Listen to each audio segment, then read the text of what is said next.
But my life is good. Really good. I get to wake up every morning at 5 a.m. and make some soup. It's the best. I love it. I get to lay in a bed by myself all of my life. It's fantastic. You're playing music too loud, right to jail, right away. You're driving too fast, jail. Slow, jail. You're charging too high prices for sweaters, glasses. You right to jail. Where's my burrito? Where's my burrito? Where's my burrito? Oh! Okay, I don't know. Whatever it is, it's not right on the teleprompter. I don't know what that is. I've never seen that. No, there it is. We are going to do Sting, yeah. Okay, but yeah, I can't read it. There's no words on it. Okay. Honey? Sure. There's no words there. To play us out. What does that mean? To play us out. Sting is going to do, it's a video, Sting video. Okay. What is... For credits. I don't know what that means, to play us out. What does that mean? To end the show? Yeah, yeah. All right, go. In 5, 4, 3. That's tomorrow, and that is it. Okay, in 5, 4, 3. That's tomorrow, and that is it for us today. And we will leave you with a... I can't do it. Okay. We'll do it live. Okay. No. We'll do it live. Fuck it. Do it live. I'll write it, and we'll do it live. Right. Fucking thing sucks. In 5, 4, 3. That's tomorrow, and that is it for us today. I'm Bill O'Reilly. Thanks again for watching. We'll leave you with Sting and a cut off his new album. Take it away. Do it! Just do it! Don't let your dreams be dreams. Yesterday, you said tomorrow. So just do it! Make your dreams come true! Just do it! We obviously didn't communicate clearly. We're here to discuss your surrender, not mine. Tú eres tan romántico molestando con una vipa. Me preguntas si te quiero. Yo te digo que no estoy lista y no quiero comenzar. No hay nada que pensar. Yo te dejaré atrás. Mientras gano más y más. No estás en mi nivel y tú no eres obligación. No estás motivada y tú aburre mi corazón. Eres un idiota sin inteligencia y razón. Entonces déjame tranquila y te escriba tu canción. Tú eres tan romántico molestando con una vipa. Me preguntas si te quiero. Yo te digo que no estoy lista y no quiero comenzar. No hay nada que pensar. Yo te dejaré atrás. Mientras gano más y más. No estás en mi nivel y tú no eres obligación. No estás motivado. Corazón. Eres un idiota sin inteligencia y razón. Entonces déjame tranquila mientras escriba tu canción. Estoy aquí a disfrutar. Estoy aquí pero quiero gozar. Si quieres a mí pero vamos a bailar. Cintura a cintura, papi, tra, tra, tra. Bailando, gozando y me gusta tomar. Pero no quiero pendejos que no quieren respetar. Déjame pendejo, papi, ya no más. Déjame pendejo, papi, ya no más. Estoy aquí a disfrutar. Estoy aquí pero quiero gozar. Si quieres a mí pero vamos a bailar. Cintura a cintura, papi, tra, tra, tra. Bailando, gozando y me gusta tomar. Pero no quiero pendejos que no quieren respetar. Déjame pendejo, papi, ya no más. Déjame pendejo, papi, ya no más.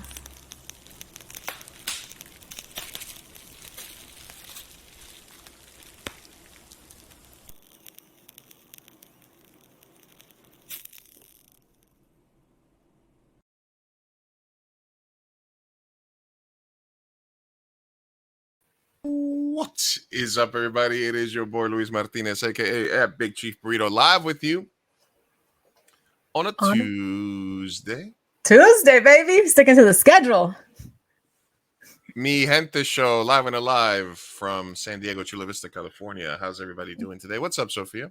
What's up, Lou? Nothing much. Got a new phone. Ooh. Ooh, I got Yeah. 2 phones. Phones.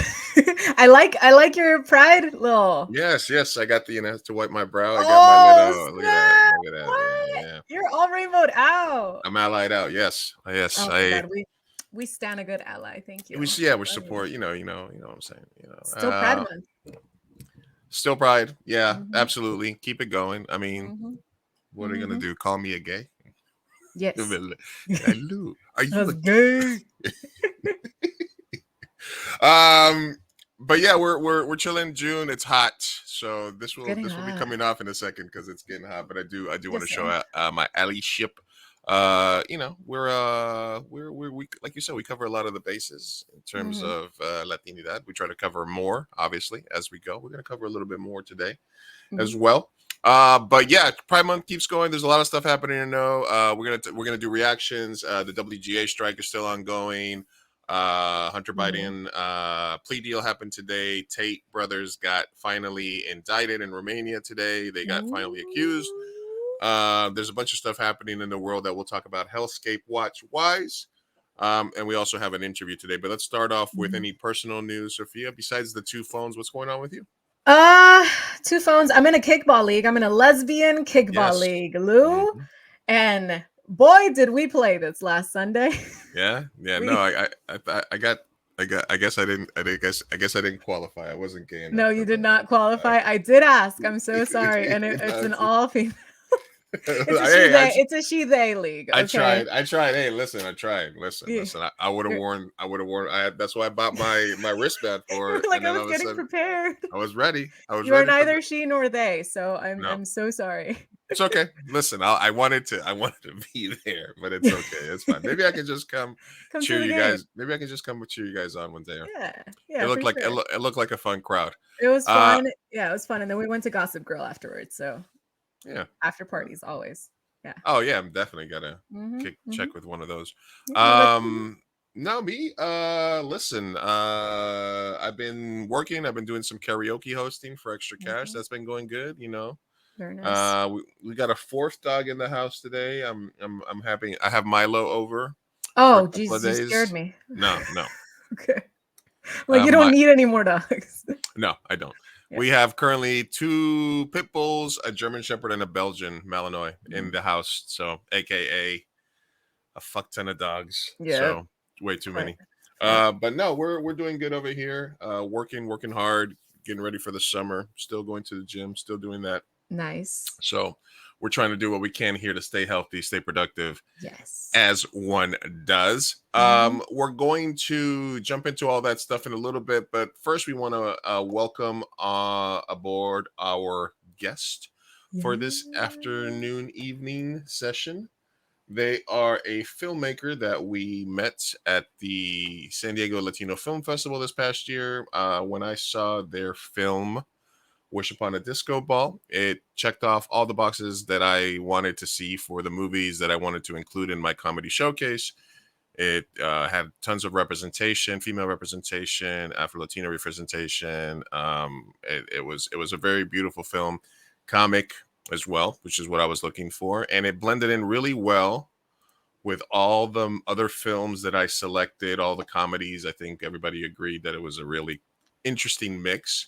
And what I would like to do before we bring her on is I want to play this trailer. Let's do it. All right. Are you hearing that? I can. Yeah. Yes. Okay. To a disco together. Disco isn't dead. No, it's well and alive. So tell us, honey, what do you want? I'm imagining what's my happening sister because it's and doing that the thing stupid where I can't hear boyfriend the would break audio. up. Oh, it's going. It's going. It's Sounds definitely good. going. It's definitely happening. Wish Upon a Disco Ball. Yes. So good. Very good movie. All right. So without further ado, let's bring on the director of that film, Anabel Iñigo. Yes. Hey. Hi, everyone. Hello. Thank Thank you for Happy being Pride. here. Happy Pride. Thank you. Happy I have my flag. I have my flag. There you go. Oh, yes. We're all rainbowed out today. We really are. I do love this. As someone who always loved the rainbow, there's like it's so fitting, you know, just like to have a whole month of it. Mm-hmm. Exactly. Yeah, absolutely. This rainbows never hurt nobody. People getting freaked out about them and stuff like that. It's crazy. We'll get to that. We'll get to that in Hellscape. With Hellscape's what? But actually, I've done as what I could, but I'm sweating. You're getting sweaty already. I'm sweating through my man buns. I'm sweating through my man buns, but the flag stays here. I still got my thing for my sweat brow. Okay. There you go. But Anabel, welcome to the show. Hello. I'm so excited to be here. Thank you for having me. Yes. Yeah, let's jump into a little bit about your background and your life as a filmmaker. Where does it all begin for you? Were you naturally a storyteller as a child? Were you drawn to writing? Were you just a bossy person that you should be a director, or what was it? That's so funny you say that. My kindergarten teacher once told I was bossy. I was a bossy little Latina girl. I was chubby as heck, and I was just like you. But I'll never forget my kindergarten teacher said this to my mother and said this to me. She was like, "You, when you are ready to become a teacher, you come back and let me know. But till then, let me teach my class." And I was like, "All right, I have to remember that." I never became a teacher fully, but I became a director instead. So maybe there's something there. I'm from Miami, Florida, born and raised. And I'm half Cuban, half Dominican. I'm raised by my Cuban grandparents. So if that has if that is anything at all, being raised by old people, old Cuban people at that. And then, I've always loved storytelling because my grandfather loved storytelling. He would always be the person to have me like, "Oh, Anabel, let's come watch this movie. Let's come watch this." And it was so funny because it's just been like a story of my life that everyone in my family had loved different genres. And so I have always been someone that's like had a very intimate relationship with a certain genre and a certain person. My father loved his action films. My mother loved her rom-coms. My aunt loved her dramas. And whenever I was with them, I would watch very specific films with those people. So I got a really nice understanding of just everything in general. But I started writing before I did anything. I had big emotions and I put them on paper. And then as I got older, I just wrote stories, and then stories became scripts, and then scripts became movies. That's so awesome. And you went to college. You studied this, right? You went to college for it and everything? Yeah. I graduated high school with my associates. So when I went to Florida State for my undergrad, and I finished in 2 years my first degree in creative writing. I said, I'm not ready for the real world. Don't put me out there. So I did another degree in theater, and I fell in love with directing theater. And then I was like, I'm still missing my first love, which was film. And so I went to USC, graduated in 2021, but I stayed until 2022 because I made Wish during the pandemic. So I went to USC's master's film program. So yeah, did all those. Nice. Wow. I'm in a lot of debt, gang. Yeah. I got the George Lucas. I got the George Lucas. My undergrad was free, but I got the George Lucas for grad school, and I'm still in a lot of debt because USC is expensive. But private school. No. Absolutely. I have some family in La Pequeña Havana in Miami. One of my aunts is married to a Cuban man out there, so I love my Cuban culture and friends and family out there. Shout out Miami. You make great Shout out. Shout out Miami. Shout out. 305 worldwide. Shout out to 305. Shout out, what is it? And I had some Cuban food this weekend. I had some ropa vieja. But you know, my God, yeah, I think you give me there's a couple of Cuban places close by, but they have a place on the street that makes some masitas de puerco so good that'll like knock your socks off, man. I love me some Cuban. When food. I go to San Diego, you have to take me. Yeah, absolutely. Yeah. LA is lacking. If I would have known that you were, I thought you were more Dominican than Cuban for some reason. But I look more Dominican. Yeah. But I'm raised by my Cuban family, so I feel like as I've gotten older, I've touched my Dominican side more. Yeah. But I feel like my childhood is pretty much dominated by my Cuban I remember side. my Cuban uncle when I was in Miami. I was like, I want to go do something. He's like, bueno, te agarra la guagua y te va para Coconut Grove. Coconut Grove. Coconut Grove. Te tocan la guagua y te vas para Coconut Grove. Okay, what? ¿Qué? I'm just a Mexican here. Like, she's like, take the bus to Coconut Grove if I wanted to go. If I was bored, I was like, oh. Someone once asked me how I say microwave in Spanish, and I was like, microwave. I don't. I have no idea. That's the way the Cubans say it. I don't. What? So microwave. So Dominican and Cuban. I remember we had a guest on, and I was something I said, we have an Afro-Latino guest. She's like, well, I don't really consider myself Afro-Latino. She had her reasons for it. Do you associate yourself with that term? Is there like a fine line there for you, or how do you feel about that specific, like Latino, Latina, Afro-Latina? I do consider myself Afro-Latina, and it's because growing up, Cubans are very white. The Cubans that I was raised around were very white. And so my nickname growing up was I had two nicknames. Mulata, literally means little black girl, or Gordita Linda. And those are the two that they kind of went with. And so I was always like othered even within my Cuban community. And so definitely getting older, I realized the Afro-Latina, just as a term, is almost just like so comforting, because you can feel like, okay, there is like this special thing, there's special term for what I am, because by my hair, just like by my features, I am definitely on the darker side of those things. And so, yeah, I definitely consider myself Afro-Latina. And if she doesn't, whatever floats your boat. But yeah, I definitely do for me. No, I because in, like we're always trying to learn. We're always trying to add, it's obviously we're not a monolith and stuff like that. But for some reason I went into it very confidently, like, we have an Afro-Latina guest, and she was like, wait, actually. And I was like, well, okay, all right, let me just learn on it. It's the various degrees of people. And I think her reasoning was she didn't want to assume her heritage.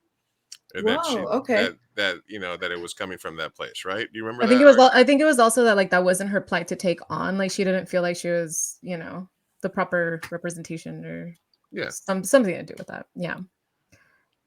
Okay. Yeah. Well, like I said, we learn every day. Go ahead, Anabel. Yeah, I was just gonna say, I am, and the girls in my movie are, and I think it just comes down to finding a term for yourself where you feel most comfortable and feel most, in that space. So yeah. And did the casting for the film, was that something that you obviously put a lot of thought into, is casting two Afro-Latina leads?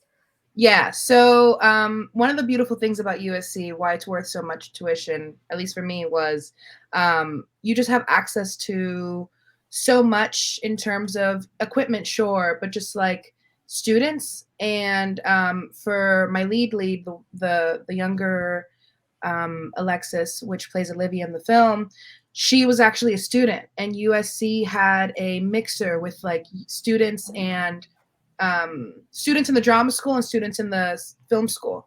And they would always have like little things like, oh, come see this talk, and then afterwards, have some drinks and chat with each other. And I actually met her there. And I was in the beginning process of writing Wish, and I was like, I don't want, I knew what I wanted. I know what I wanted her to look like. I know she needed to be young. And so it was just like, the grace of God of just being like, hey, you sing and you dance and you act. Let me tell you about this movie. That's smart of them to put the drama school and the filmmakers together in a mixer. I'm like, they know what they're doing. They know what they were doing. Yeah. So what made you want to do a musical? Is that something that you've always been into? Is that your genre, so to speak? Yes. So musicals, like I said, my undergrad, I did a lot of musical theater. I directed musical theater. I did some acting classes. So I really, really loved that. And I grew up in a place where we had a lot of film, but we didn't have a lot of theater. And so like even the high school that I went to and the middle school didn't really have like a drama program. So my first real exposure to theater was in undergrad at Florida State. And I remember having all these conversations with people, and they were like telling me about all these musicals, and the only thing I'd ever seen was Wicked. And I was like, oh yeah, I definitely know Rent. I know that one. And then I'd go home and I'd have to like, listen to it. Oh man, I had to download so much, and I think that's something that we never talk about in these spaces when like we as people that are not as privileged to this information have to go in. This is something that even happened to like my first boyfriend in a completely different way, that he went to like an Ivy League school, and he was doing intro classes, and he was learning things in intro classes that everyone else knew, but we didn't, and he's already because our school wasn't. And so theater, in a much less it wasn't a physics class, but it was me being like, I'd never heard of Next to Normal, and then having to download an entire soundtrack and listen and learn. And getting myself an education in my bedroom via YouTube and Spotify. And I learned so intimately all of that I fell in love with it. And so when I transitioned over to film and I went to film school, I think every single film I made at USC was a musical. My first film... Oh, sorry about that. No, it's okay. I'm gonna mute myself. Little puppies. My first film at USC was a once inspired musical about this girl that just like, you know, is worried if a man's gonna come back after a first date.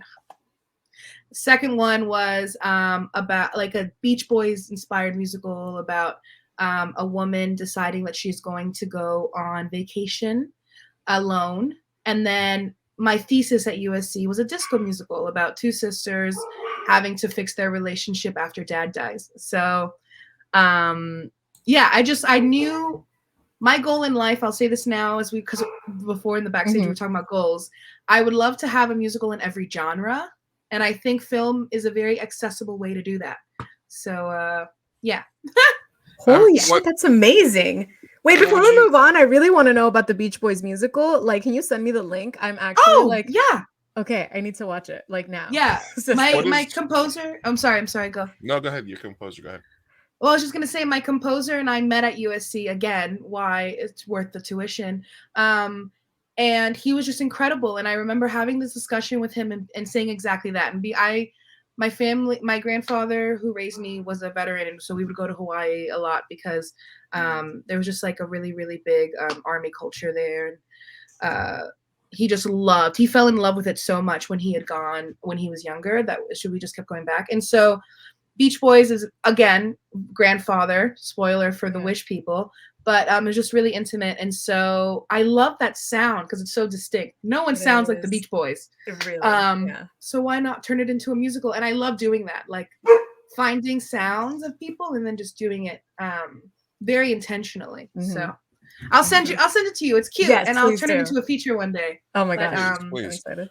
What is which one do you think would be the? Because I mean, there's been tons of comedic musicals, dramatic musicals, but what genre do you think would be the hardest? Horror?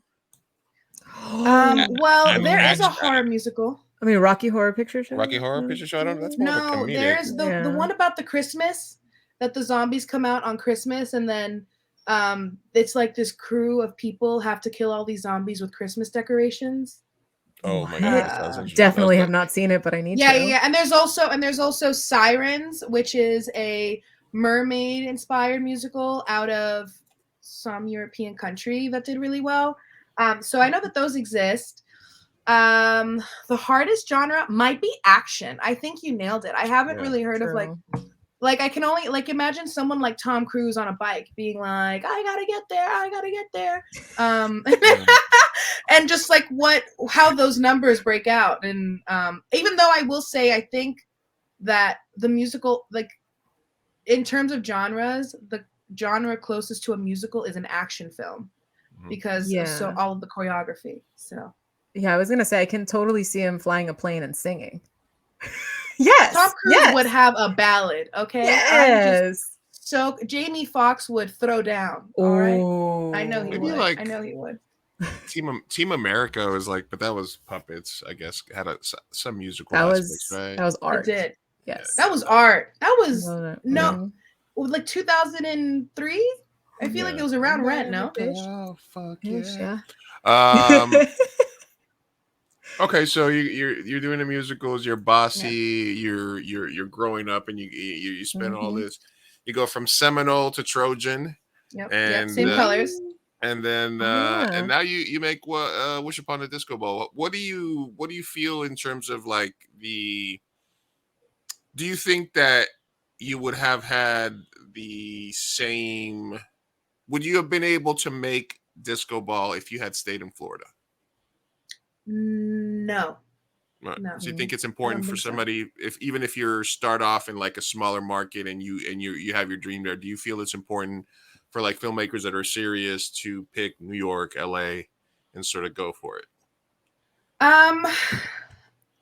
Yes, because of very like the little piece of the world that I had available to me did not really include filmmaking or music making, or I didn't really know too many artists growing up.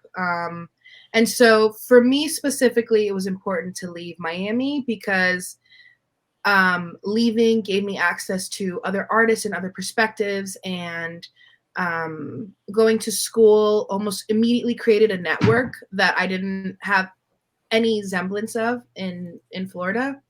So for me, yes, there was. I literally cannot imagine what my life would have been like had I stayed in Miami Lakes. It was just highly Miami Lakes there with my family. It just I don't think it would have happened.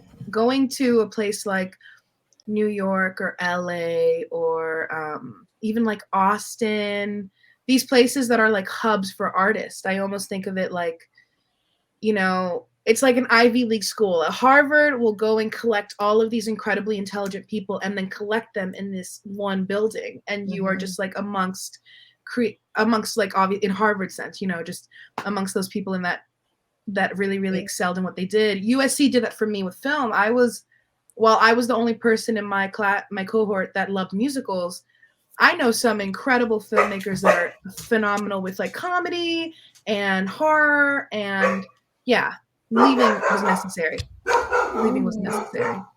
Needed to. Sorry, more dogs. Time for my dogs to act up. I have a cat. Eventually, she's locked outside. I mean, she's outside of my bedroom, but she'll start meowing at some point. Versace is Oh, but see, that's cute. Barking is just annoying. Cats are, no, that's adorable. But dang, okay. So it's not necessary. So the short answer is it's not necessary for everyone, but it was necessary for you. Or do you think that is okay? Yeah, I think it's hard. It's hard to like pursue a career in like filmmaking somewhere where there's nothing really available to you. Yeah. And people then that also, are like, what were you gonna no, say? go ahead. You were gonna say? I was just gonna say people that have all of it available to them, go them. But wasn't me.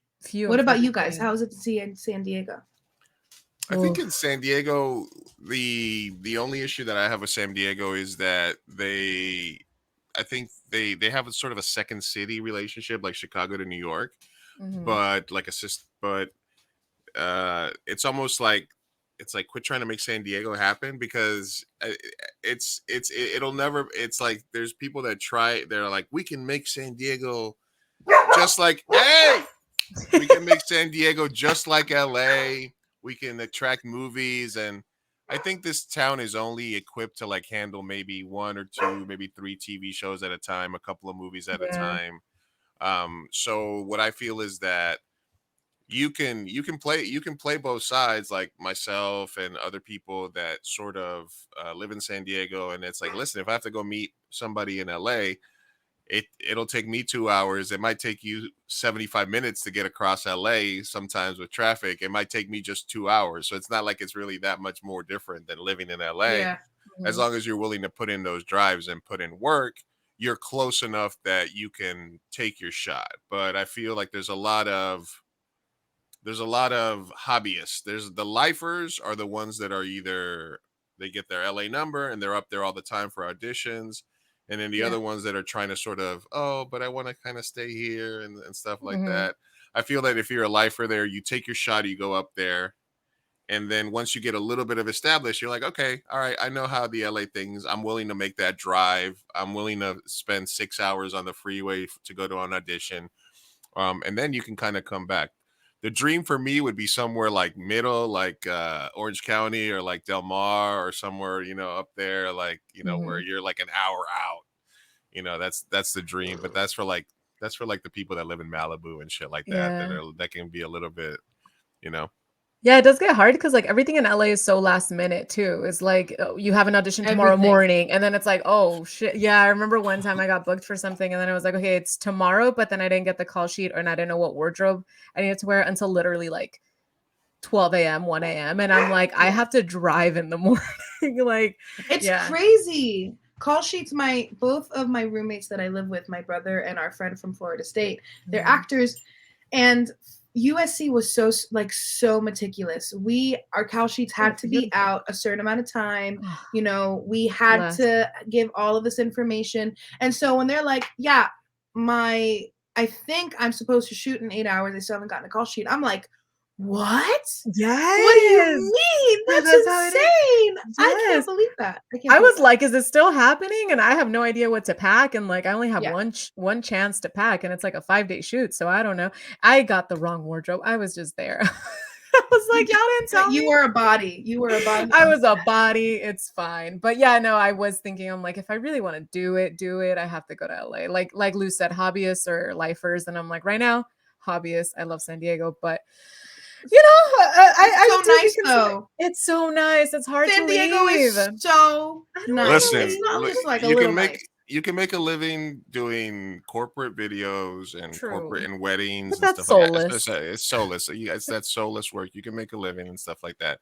But there's a lot of people here, like in the acting community local, that are people that have either a significant other or a partner that's got tons of money. So they're like, I'm going to pursue acting, but they're really never like, they're really never full in. And then there's a lot of people that unfortunately spend their whole year around like these competitions, and they're like, where they can get people to work for them for free and stuff like that. So I have a love-hate relationship with the San Diego film community myself. I love it. I love supporting young filmmakers. I love supporting the San Diego Latino Film Festival, obviously, as you know. But like I said, if you're really about it, you have to at least have one full foot in the LA market to do that. Yeah, unfortunately. Yep. We're talking with Anabel Iñigo, right? From the film Wish Upon a Disco Ball. So how has because obviously I thought and I got a lot of I'm ego driven, as everybody knows. So I got a boost. And I got a lot of energy out of curating the I Can Reírse showcase. Like I felt proud that I was the person that was in charge of putting this together, and I was very, very happy. Some people told me it was like one of the best short film showcases they had ever seen. They loved the mix. I have to give you that. That was one of the best. Yeah, and I'm super appreciative of that, but I have to stop myself because I'm obviously a narcissist. I have to stop myself from being like, oh, I did such a good job, because honestly, it's your film, right? It's the movies that make it. I'm a conduit, and I put it together, and I was very happy for that. But in the end, it's the movies that make the showcase. How has the response been for the film in other festivals? How did it compare? Was there a difference from it being in a festival with like a big Latino community, or at a festival maybe in a city that didn't have as much of a community? Can you speak a little bit about that? Yeah, this is a great question, because me and my producers say that the best experience we had in terms of our film specifically in this showcase was with you guys in San Diego at the Latino Film Festival. And it was because I met Jess there because we were in the same block, and she is now one of like my girls. And two, I have this thing called Core Memories, and it's pretty much like when something crazy happens that I'm gonna remember forever, I have established a core memory. I stole this from Inside Out. Yep. But it's just something The little that, ball like, of light. it's Yeah. the little ball of life. And Trust me, I at the watched that movie Latino 120 times. So good. at the Latino Film Festival, I had a core memory where Wish played. I had an amazing time. It was received so well. Everyone laughed when I wanted them to laugh. Everyone really liked the music. But a woman came up to me afterwards. I'm gonna freaking cry. A woman came up to me afterwards and she was like, how close are you to your sister? And I was like, oh, my sister's my bestie. That's my girl. The film, for anyone listening, is about two Latina sisters that have to reconnect after their father passes away before the oldest goes to college. And so it's very much like a sister film. It's a sister film about them loving each other and da da da da da. And she comes over to me and she was like, how close are you and your sister? That wasn't And as, didn't have as much of a community. Can you speak a little bit about that? Oh, Go ahead. Oh yeah, Go yeah. ahead. Go ahead. I didn't mean to cut you off. Go ahead. So, well, because I'm hearing another Yeah, voice. there's feedback, Lou. In There's this what? showcase. There's We're hearing us back.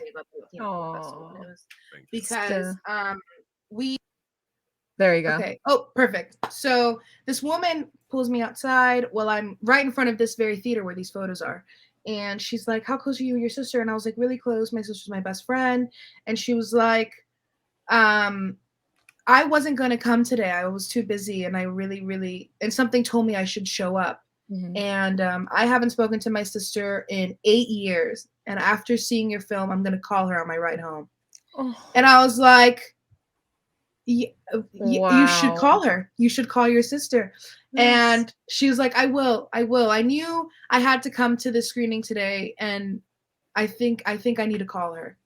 And I remember Rachel, my numero uno. I love this girl, my producer, light of my life. Mm-hmm. I turned to her and I just almost started bawling. And I was like, oh, this is why you make movies. Mm-hmm. To me, it's just like a fun, cute film for me. But to her, it meant something. It was like you know what I mean? And it just kind of like that. A core memory was made that night. In such an intense way, because I think she saw herself in those relationships. She was Latina. And yeah, she was just like so moved by it. And for her to tell me that there, I bawled. I was like, Rachel, did you hear what she said to me? And she was like, Anabel. And she was like, yes, Anabel, that was very cute. Don't cry. Don't cry. Girl, that was you realizing, hey, that's me. That's you realizing that you had an effect on people. Like that movie was impactful. Oh my gosh. I also texted my sister, and my sister and we're close, but we also have a very complicated relationship. Mm-hmm. And I remember I was sitting next to Maribel, another actress, and she's been on the podcast as well. And that was one of the biggest things that it caused between us was we talked about our sisters and like opened up about our relationships with our siblings and cried. And you did that. That was, girl. I don't think you know how impactful this movie is, especially to like sisters. And yeah, that's why I said it at the screening, and I'll say it every time I ever talk about filmmaking ever. Everything I make and write is to protect my younger self. Mm-hmm. I went through hardships and stuff. Obviously, being raised by your grandparents raises complications in other ways. You can only imagine with like my family and stuff, yada yada. And there are versions of me that needed protection and needed versions of herself to look up to, and needed relationships in her life that mirrored positive relationships. Because if I would have seen what a sisterhood relationship could have been like, maybe I could have strived for something. Maybe I could have had better conversations. Maybe I could have loved myself better. And I think that like that's why I make movies. And like Wish is sweet. It's for two sisters, but I think the feedback that I've gotten from people in terms of what that film has done, like even hearing your story of you talking about your sisters with another Latina, that's what I want for the rest of my life. Like when I got my job, I work at Sony Pictures Television, or right now it's halted because of the strike. But I told it to my boss in my interview. She's like, what do you want to do? And I was like, I want to be the female Steven Spielberg, where I make family films for Latina women and for like all women that look like us, but like blockbusters and fun and bright. And joyful conversations around people centered that look like us. So, Yeah. anyways, yeah, and you're gonna get there. Wait, we hope. We hope. We hope. We're getting there. We're getting We there. will. All right. We will. We're live with Anabel Iñigo, sorry, filmmaker, Seminole, Cubana, Dominicana, hanging out with us, talking with us. Polly, Latino Side, stopping by. Here's the plan idea. Sophia comes to LA and conquers. Luis stays in San Diego. Wow. Left in the street, Luis. Yeah, no. Polly's. I love you, Polly. Polly's the president of the Fuck Lou Coalition. So yeah.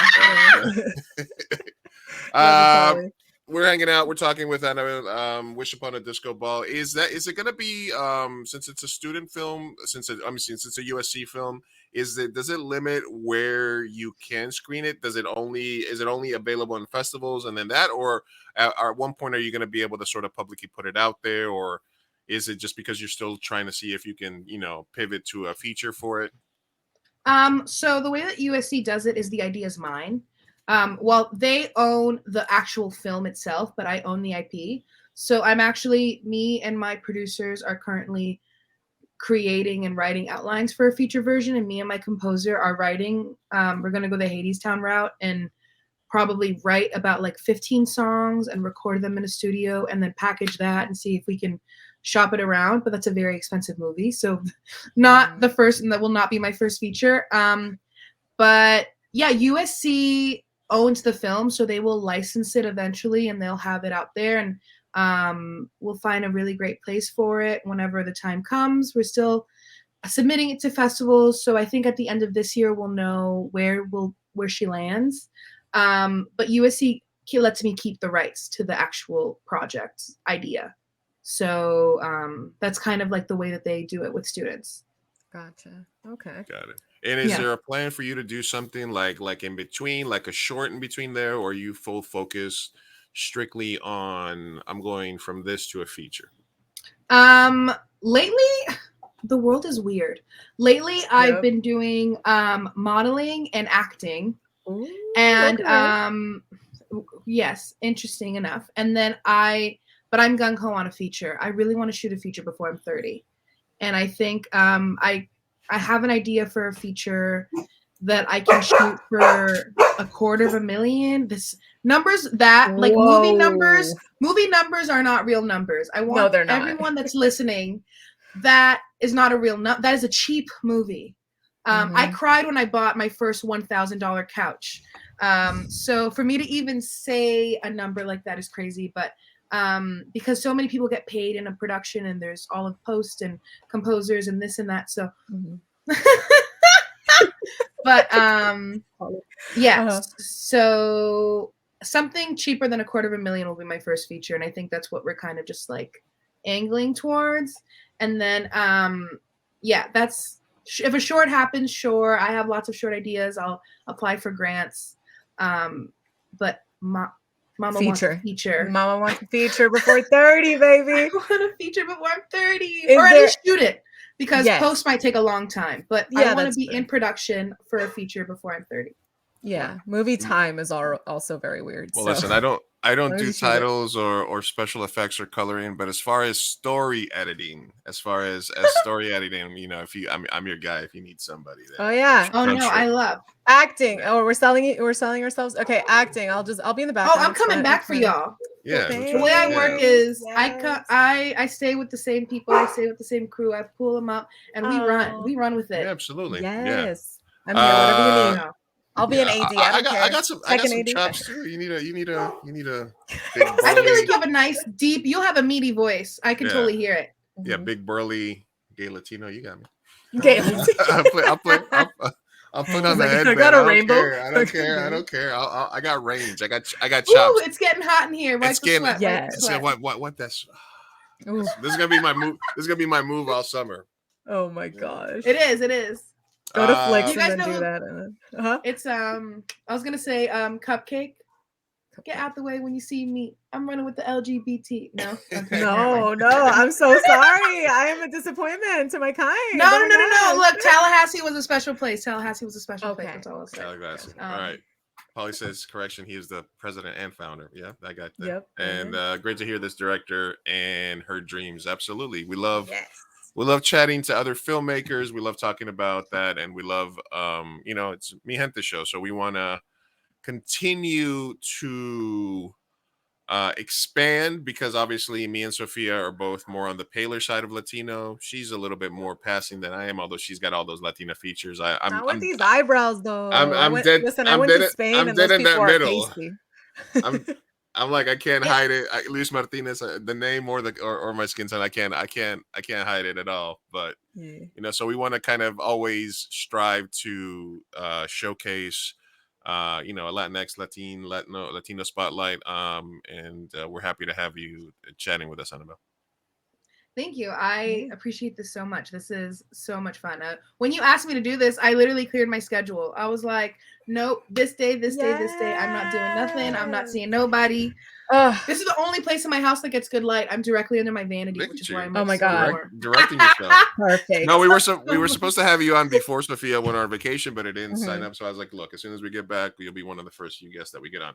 I wanted to ask you a little bit, from a cultural perspective, because we've heard about you as a filmmaker, Latina Spielberg, protect. I love the thought of protecting the younger you, because I think where my love of films came from is, as a child of divorce, whenever I would go back and forth between my parents, one of the things you do with your parents when you haven't been with a while, because you don't know what to do to kill time, is you go see movies. So, and I've always talked about on the podcast. I remember since I was a kid, any movie that I saw in a theater, I remember who I saw it with. I remember seeing Titanic with my mom. I remember seeing Tango and Cash with my dad in a movie theater like in 1988. Those things stuck out to me very, very roughly. What movies from your childhood stand out for you in that way, like formative years? Core maybe memories. You had core memories, yeah. I vividly remember watching How to Lose a Guy in 10 Days with my mother, and my mother and I loving that film, like loving it, and then her going home and reading the reviews for it, and everyone just being like, "This film sucks, it's horrible," me looking at my mother and being like, "We loved that movie." What are they talking about? I was like young, and so I remember that. I also remember watching one of my friend's birthday in first grade, I think, second grade, really, really early on in my life. A whole group of us went to go see. I don't know if you guys have ever been to those movie theaters that they have like a party room. So you go and watch the movie, and then you go to the party room and you do pizza and stuff. I had a whole special celebration for my friend's birthday watching Finding Nemo. And I remember that being like a very vivid core memory as a child, and us having to like line up and us being incredibly excited for this like film. And that's awesome. Yeah, I have really warm memories around just like family time, because I don't remember specific films, but this is something me and my family would do. We weren't super wealthy growing up. And so my mother, she would pack a sandwich and she would pack little bags of popcorn, and she would literally go with like a big bag, like a big purse, and she would put all of her snacks in it. And we would go to the what was the theater that was by our house? It was Regal. And we would literally plan it. We were like, all right, at 1:00 this movie starts, and then at 3:00 this movie starts, and then you're just gonna go to the bathroom, and then I'm gonna follow you to the bathroom, and then at 5:30 this movie starts. And we would spend the entire day just hopping and eating out of my mom's bag, and that was like an activity for us. That was like, when people would go to Disney World, we'd go to the Regal Cinema behind my house, and that's awesome. So yeah, I went that's what I mean when when I say 3. yeah, exactly. And also just an activity. It's a day. It's a whole day. Yeah, that's true. I did that in your hometown once. On the day I took the Wawa to Coconut Grove, I saw I saw So Ed, easy back then. I saw Ed Wood in the theater there by myself, and then I stuck around and saw like another movie afterwards. I don't remember that one, but so Yeah. yeah, your love of movie runs deep. I'm super impressed by that, and like the reason for you to want to make movies. Um, Getting into a little bit about like the cultural aspect, the differences between Florida and California obviously are different. The difference between Latinos in California and Florida are different. Being Cubana, Dominicana, and being raised in a Cuban household versus sort of, I not to assume, but it feels like, from the movie and from meeting you and from you being out here in California, it feels like your views sort of tend to be more like California leading, if that makes sense.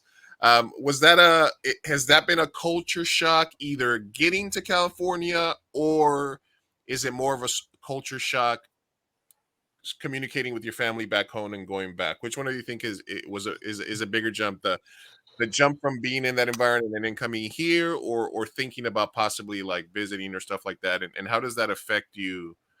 Um, yeah, how does that affect you? Another great question, Luis. My God. I will say that the jump from Miami to Tallahassee was crazy, and then Tallahassee to California blew my mind, because I was in Miami. I was specifically in like the Hialeah, Miami Lakes area. Everyone is Latino. Everybody. It's to the point where I think the school I went to was like 95% Latinos, 4% African American, and then, or just 5% and a 1% white. Because I said this to him. I have one of my producers and one of my best friends. She's Vietnamese, and I was like, I didn't really know Asian people back in Miami. And you come out to California, and the culture is completely different. There are not that many Mexican people in Miami, at least where I was from. It was all Cubans and Dominicans and Nicaragüense and people from Honduras and Colombians. And it's just like, it's a different Latino. It's the Caribbean and it's Latin America, heavily.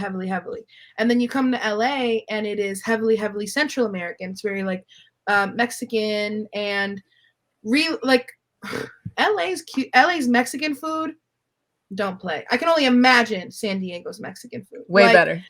Well, I know, y'all eat good, but like, like learning cultures and like even the dialect in Miami, I could hear someone and be like, "That's Colombian." I could hear someone be like, "Oh, they're from Honduras." Like you start to be able to pinpoint people's accents and know where they're from. And Mexican culture, I was completely new to, and so I was learning food and learning stories and just like the cards, the Mexican cards, the loteria, that like it's so like ingrained in the culture, and there's so much I knew nothing about it. And then one of my really good friends that I met at USC was like, "Girl," and just like told me as much as they could, and I was like, "Oh my God, like there's so much culture." So that definitely shook me. Going back home now, I'm like, "Oh, okay." Like Miami. So the jump over here was harder, but now going back is whatever, because I'm a Californian. I'm not going back to Florida, especially with all of the policies and Ron DeSantis, that dictator, and our horrible burning that state into the ground. And Florida will never see me as a resident ever again until they change. Because I do love Miami, but I love myself and my family and people's rights more. Yeah, if there was a state, if there was a state that was California and Florida and New York, probably are the states that are most dependent on Latino workers and culture. In this entire plan, for you to turn around and say we're going to do all these things to alienate, to disenfranchise all these Latino families, making it so that everybody feels unwelcome, exodus of workers. They're basically saying now, they're trying to pass laws that say that they're not going to recognize licenses from other states that's specifically targeted to people that Crazy. there's states that where you don't need a social security to get a license, and they're like, well, what about, so that means what? In California you can get a license, right? Does that mean You that can. Florida no longer wants tourists in Florida? Because you're telling me Yeah. that if I go rent a car in Florida, you're going to tell me no, your license is not valid, you can't drive in Florida? It makes they're fascist dog whistles, and it's one of the dumbest moves by the fascist governor there. Yeah. Have you Yeah. seen those photos that were circulating of just like the fields of Empty. fruit and stuff that were just completely empty, like Empty fruits workplaces. rotting because there's nobody to pick them, construction sites completely unfinished because there's no one to finish? I think the actual law, because for a while I was like, oh, he's just an idiot. No, it goes deeper than that. It was like, it was so malicious because it's not, he can probably get behind and being like, that's not my intention. We know exactly what your intention is. The policy was something along the lines of like, businesses with over 15 people have to prove the citizenship of every single person. And if you don't show that, you're not a valid business, and so you can't practice in the state of Florida. And you're just like, okay. And that's why you see these photos of these like construction sites unfinished and these fields unpicked, because immigrants make most of the agriculture freaking market. So it's like, oh, they feed the workforce. us, they take care of our so kids, much labor. Yeah. They clean our houses, they process our meat, all this stuff, and it's such a short-sighted, stupid stance to take. That's that. And the bright side is California gains Anabel, so that's good. Hey, yeah, I'm staying here forever. It won't see me back. I guess I will visit, sure, but I guess the follow-up part of that is because, like you said at the beginning, Cubans sort of feel like they're white, like they sort of feel a little bit like they've been chosen, right? Because of the dry foot policy, because of this beef between the U.S. and Cuba in the 50s and 60s, and because of a policy change, it could have just, and you know what, if it had been Colombia, I'm sure that Colombians would feel like they were chosen and like they've been assimilated into whiteness. But you being Afro-Latina and also being Cuban, that do you not waste your time with that part of it? Or do you feel, since you're sort of, because for example, as a guy, as a man, as a Latino, I'm Colombian, sometimes I feel like I have to sort of, and the show is part of it, reach out to like less sort of evolved friends and people in my life and sort of be like, hey, you don't have to be bigoted. You don't have to be homophobic. You don't have to be misogynistic. I changed, other people can sort of evolve as well. But at the same point, I'm like, it's also not my job, but I do put some effort into it. When it comes to that aspect of it, like the Cubans sort of not monolith, but that they do tend to vote more center right, and they do have a sort of a different opinion. You saw Cubans were some of the ones that were like, yeah, get them out of here. They don't want to work. They don't have papers, get them go. Do you feel any sort of like need to sort of address that and sort of go back to that? Or do you just kind of feel that it's not necessarily something that you have to spend energy on? So it's worth saying the leader of the Proud Boys is literally a Cuban man. Right. And yes, and it's worth saying that you can drive around Miami right now and there are Trump 2024 flags flying on houses. I have empathy for everyone always. I always try to understand why people do things. I think that Cubans have to be the most those specific Cubans, because I know some incredibly liberal, some really, really great Cubans, obviously. But Cubans have to be one of the most self-hating, groups in Latin culture, because how do you separate your culture, your island that was literally part of the slave trade? There were slaves dropped off on your island back in the day. You were a hub for tobacco for, the empire, and that's all you were for a while. And then it kind of just became this division of who was out in the fields and who like worked in el campo, and then who was in the city and who was lighter skinned, and they were able to kind of just separate themselves and be like, I'm that, you're this, so clearly we're better. And they've done that now with just like the same these same policies of like, when I found out the leader of the Proud Boys was Cuban, I was like, how? And then I was just like, oh, you don't think you're a Latino Cuban man. You think you're a white dude. Yep. So you need to do everything.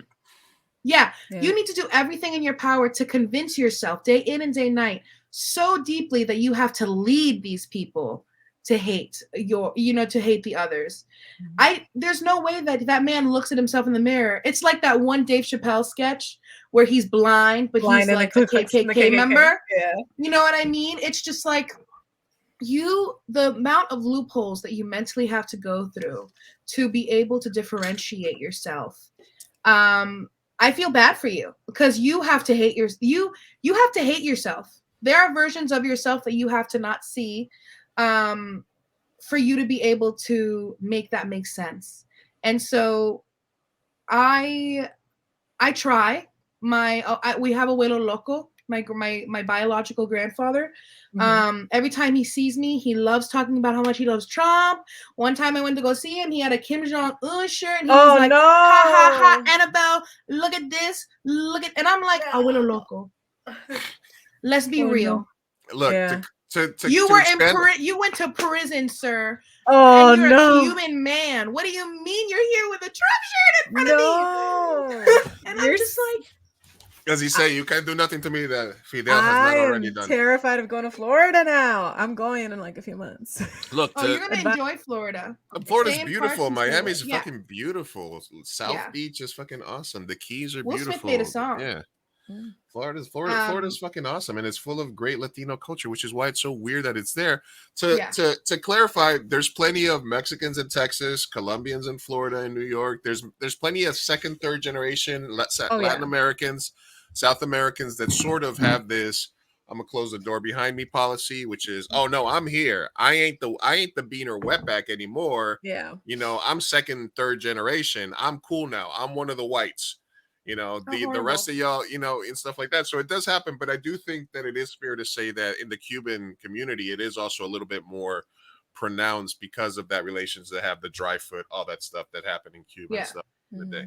So, but yeah, so it is interesting. I'm glad that we have you here to sort of talk about it. Yes. So just everybody just listen, man, just look, like you said, just because you look the part, you talk the part, they hang out with you, they compliment you on your truck with the big tires, doesn't mean that at the end of the day, because you have the balls hanging out the back of your truck, like, sir. Oh God, they're look, all they're thinking is, oh, we got one of the good ones, or this allows us to, same thing if you're gay and a Republican. Yeah. Say if you're trans and a Republican, you're just talking peace, a tool for them to use. You're a beard. You allow them to say, look, we're not racist. We got a Cuban. Look we at got our a friend. Colombian. Yeah. Look who's our leader. It's like, If I was a racist, would we let a Mexican hang out with us? What?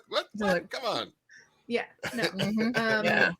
No, it's so silly. It's so sad. I hope that, all of these kids can start getting mad at their parents or they just eventually go away. And just like these old crazy Republicans are just like, they're really, really bringing down Florida. And if, as we've said so much before, it's just like, maybe the state will get better when they're not. I know. Yep. Just go get them. Go get them, orcas. Go get them. We're hanging out with Anabel. You'll eventually be able to catch her movie Wish Upon a Disco Ball. You can follow her at Anabel Iñigo on Instagram. Yes, please. Help her. I'm sure she'll be posting stuff when she's getting ready to make her next feature. So everybody go out there and follow her. All right, we're gonna jump into some tabs, Anabel. You can hang out with us as long as you like. All right. We're gonna I'd love to. We're gonna jump into news and culture I was reactions. Say, she got political, so we have to come on. Yeah, we're gonna jump into some stuff, right? Let's see what we're gonna get into first here. All right, so topical right now, or just let's get into some news right now. So you talked about Andrew Tate. we're gonna get it. We'll get into. gonna. We're gonna get into. But let's do news before we do Hellscape Watch. All right. So is this a cultural thing? All right. Would you pay? So these people, there's a submersible that went down to check out the Titanic footage. They're down there, 6 people. They're all billionaires. They're hearing banging sounds. The latest is they had about 40 hours worth of air left as of like a few hours ago. But would you pay $250,000 to go down and see the wreckage of the Titanic? No, they get lost? Absolutely not. They got lost. They're lost. They're just like lost in the water to not be found. Oh no! Yeah, and how much longer did you say they have until they run out of air? Well, they had 96 hours a couple of days ago, so I think they're down to 40 hours. Fuck. But basically, listen, I'm a little claustrophobic, so I wouldn't be able to get inside of one of those things anyway. Also, you paid $250,000 to go visit, to go end up just like Leo did. I mean, listen, I don't want to knock them too hard just because they're about to die. So let's all hope they catch. But they're billionaires. That's true. Oh man, my water bottle says I'm trying to force some sympathy. I know, right? Look. I'm trying to force some sympathy here, but you know what? Yeah, I don't really care much. But you paid that much. Come on. You could have funded an entire women's shelter. Yeah. You could have homed several people. I would not pay, and I don't. You know what I mean? I'm just like, that's you. You need to be better with your money. You need to be better and kinder with your money. And no, absolutely not. This is also something that was like made by hand, and apparently they're using like a PlayStation joystick to navigate it. Like it's all very, like it's a man-made machine. Like it's not like this is made by like a shipping company. This is something that people made. Wait, what? And why did they pay so much money? What? Because these people have gone down successfully a few times. So it's basically like a thing where these people, like just how you saw in Titanic, the same thing that they went down with the little thing, but this is actually a little tiny submersible, fits 6 people, and they charge $250,000 to go down. What's up, Rebecca? Thanks for stopping by. Hey. What's up, Thea? So that's kind of a culture. That's a white people thing, I guess. Going. Yeah, it is because they paid. I think I recently read also that the first man-made paid shuttle went to space too, like a couple of. Was it SpaceX or was it? I know Elon is like doing some shit with that. I think it was an Elon bought thing. Yeah, but Amazon's doing it. There's a bunch of people that Would you guys pay to go to space? That I might. You're thinking about it. Listen, I like space. What if it wasn't too much? What if it was like $2,000? It's not gonna be. But what if it was to go to space? To go to space. I'm sorry, I don't know why I came out like that. To go to space. Spies. Go to spies. Oh, spies. Let's go to spies. Yes. At $2,000 to go to space. Listen, $5,000. Look, I think it'll get down to 5,000. If I reach to C90, then fuck yeah, let's go. Let's do it. You know? Yeah, because then that'd be a fine way to go out. Yeah, that's true. Yeah, I don't care. Well, yeah. If I could get a space hooker on the way out.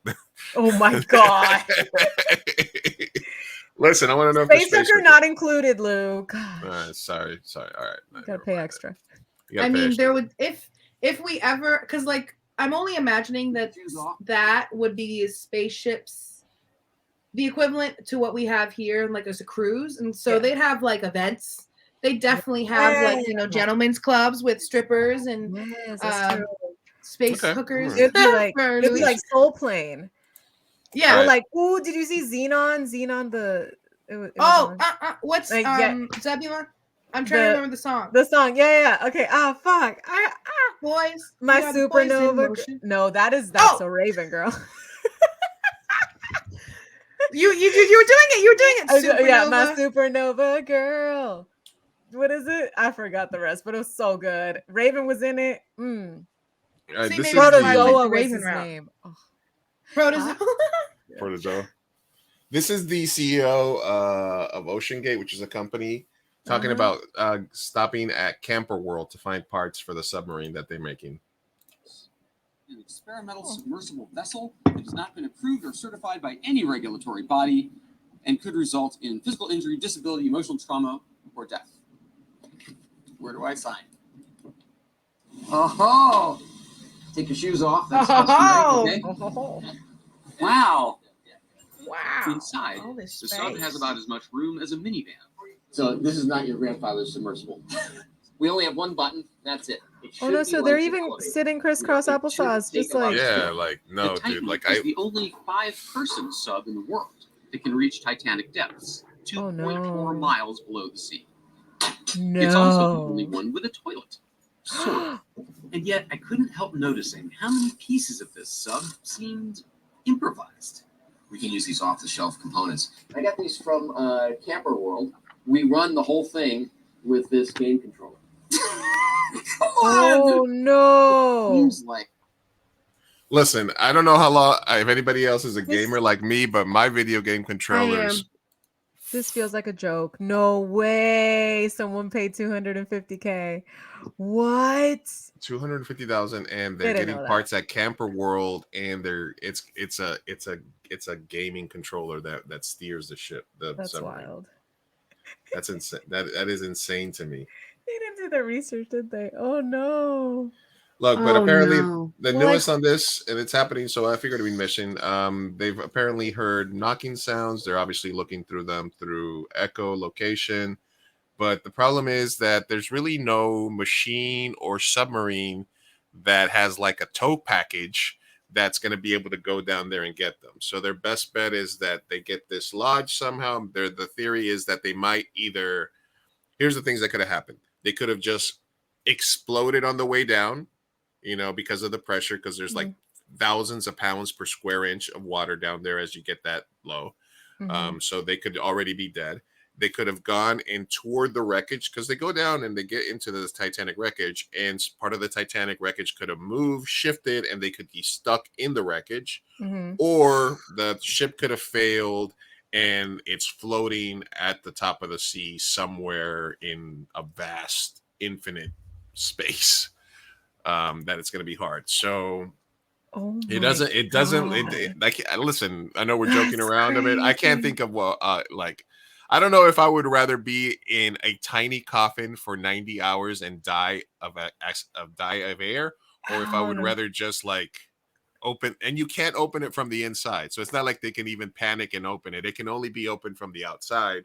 So they're stuck in there. They're just stuck there. They're just stuck in there. Or if I would rather just be eaten by a shark. I don't know. I think Shark. I think I'd rather just be like, enjoy my belly, shark. Oh my God. Because you also have to just imagine what your mind is doing. Yeah, no, the anxiety. My this, anxiety would take me out. I could. Yeah, I can't open. I can't open it from the inside. Look, like when you go to when you go to a water park and they have those slides where part of the slide is like covered. Yeah. It's like I don't like those slides. So I don't do you don't even have all those that PSI those immediately get triggers. So for me, that's a hard pass on that. That's so crazy. I feel bad though. Like I do and I don't. Like no one deserves to go out like that. That's messed up. 92 hours of torture. Yeah. Oh, I know. Eat the rich. I know. Well. But in the same space, did you guys hear about those Colombian children? Is that part? Is that also part? Or is that for later? No. I didn't have that, but yeah, they got stuck. They crashed into the Amazon. Oh yeah, they got lost. They survived because they had one bag of flour. Wait. Do you want? Okay, so I went down a deep hole. The levels to this are crazy. So their father had been threatened by a local cartel, and so he ran on foot to another little city, and he worked for 2 months, did not reach out to his wife, did not reach out to his children. He worked for 2 months to make enough money to send an airplane to go get them. He finally calls his wife and says, hey, I've worked up enough money. I'm sending a plane to come get you and the kids. Meet here, bring the children, blah, blah, blah. She mentions this to somebody in her village, and he's like, something's not right. You know, the spirits are saying this is not safe. I'm going to go with you on the plane. The plane crashes in the middle of the forest, and everybody on the plane dies except for the 4 children. So the pilot, the mom, and the man that went to go and protect. And then the mom died right away, or she survived, and then she told them to go away, not to stay with her, right? Was it something like that? I don't know if she dies right away, but I know that what eventually ends up happening in these 4 children survive in the forest for 40 days. The caravan, the people that are looking for these children, is led by the father that worked to go and send the kids. And like 20, maybe a little less, maybe like 15 days into the search, the president of Colombia tweets that the children are found, and then had to rescind and say the children are not found. We found proof that the children could still be alive, because they started finding fruit, little pieces of bitten fruit and footprints in the forest. Yeah. And this 14, she was 13 or 14. I think she was 13. This 13-year-old girl, it was 4 of them. It was 13, the older sister, and then it was a 9-year-old, a 4-year-old, and an 11-month-old baby. Oh my God. And she kept them alive.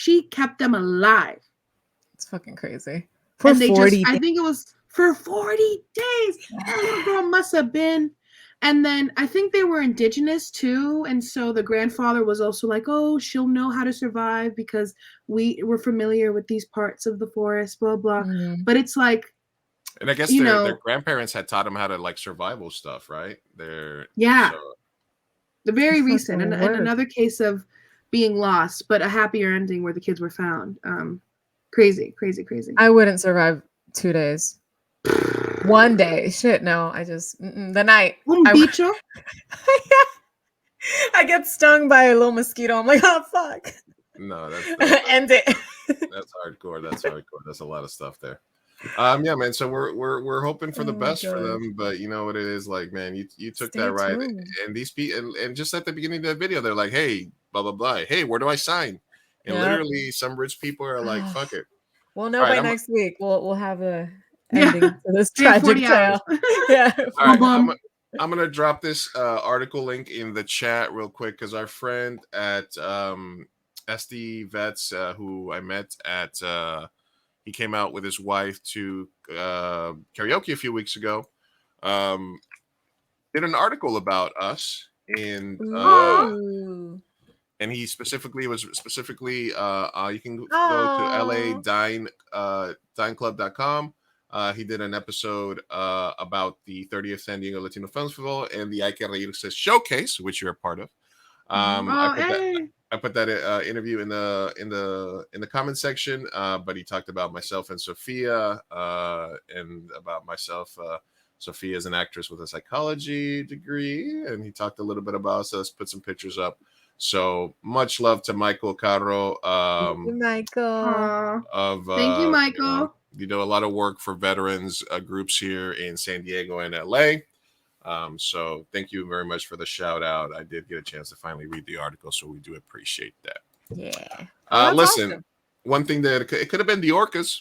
Look, maybe the orcas were chilling over there and they saw this vessel come down and they're like, we don't only have to destroy ships in a specific part of the world. Did you notice that I added the orca to our intro? I did see that. Yeah, I saw that. And then I was wondering also, when did you add Pedro Pascal, and have I just been missing him the whole time? Look, you always I'm always walking. You're always either on your phone or you walk away, and I'm like Sophia's missing. One of my favorite parts is looking right here at the bottom of the screen because I see you guys even when I just look at like the people that like don't know nothing about the show and they're like, what is all this fucking desmadre? And they're like, I love. Anabel, what did you like? You liked because I saw Anabel. Anabel was like, and then she was vibing with the song, and I was like, all right. At first I was like, okay, I get it, and then I didn't, and then I loved it. I was like, oh, this is it was so like heavy, like Vine meme culture, like the internet raised me kind of energy. So I think what was his name? The one that started getting mad at the interview. I couldn't believe what I was hearing. Oh, the freaking we're going live. This sucks. This Bill sucks. O'Reilly. Bill We'll do it O'Reilly. live. We'll do it live. We'll do Yeah, it that's such a fucking that's like one of the original classic. internet memes, man. That was the best one. That Yeah, was no, I just so like good. to I just every week I change the thumbnail at the beginning and then I just find green screen videos on YouTube and I just add random thing. Like I added the John Cena and I added the James Bond guy where he was Daniel Craig. I saw him. Daniel Craig yep. Craig dancing. So I was just like I just added all kinds of shit. Yeah, but I added the killer whales this week as well. So killer whales have been attacking ships apparently, and people are trying to figure out what it was. They also got ratioed. They ratioed because somebody from the Atlantic thought it would be a good idea to write an article say killer whales are not our friend.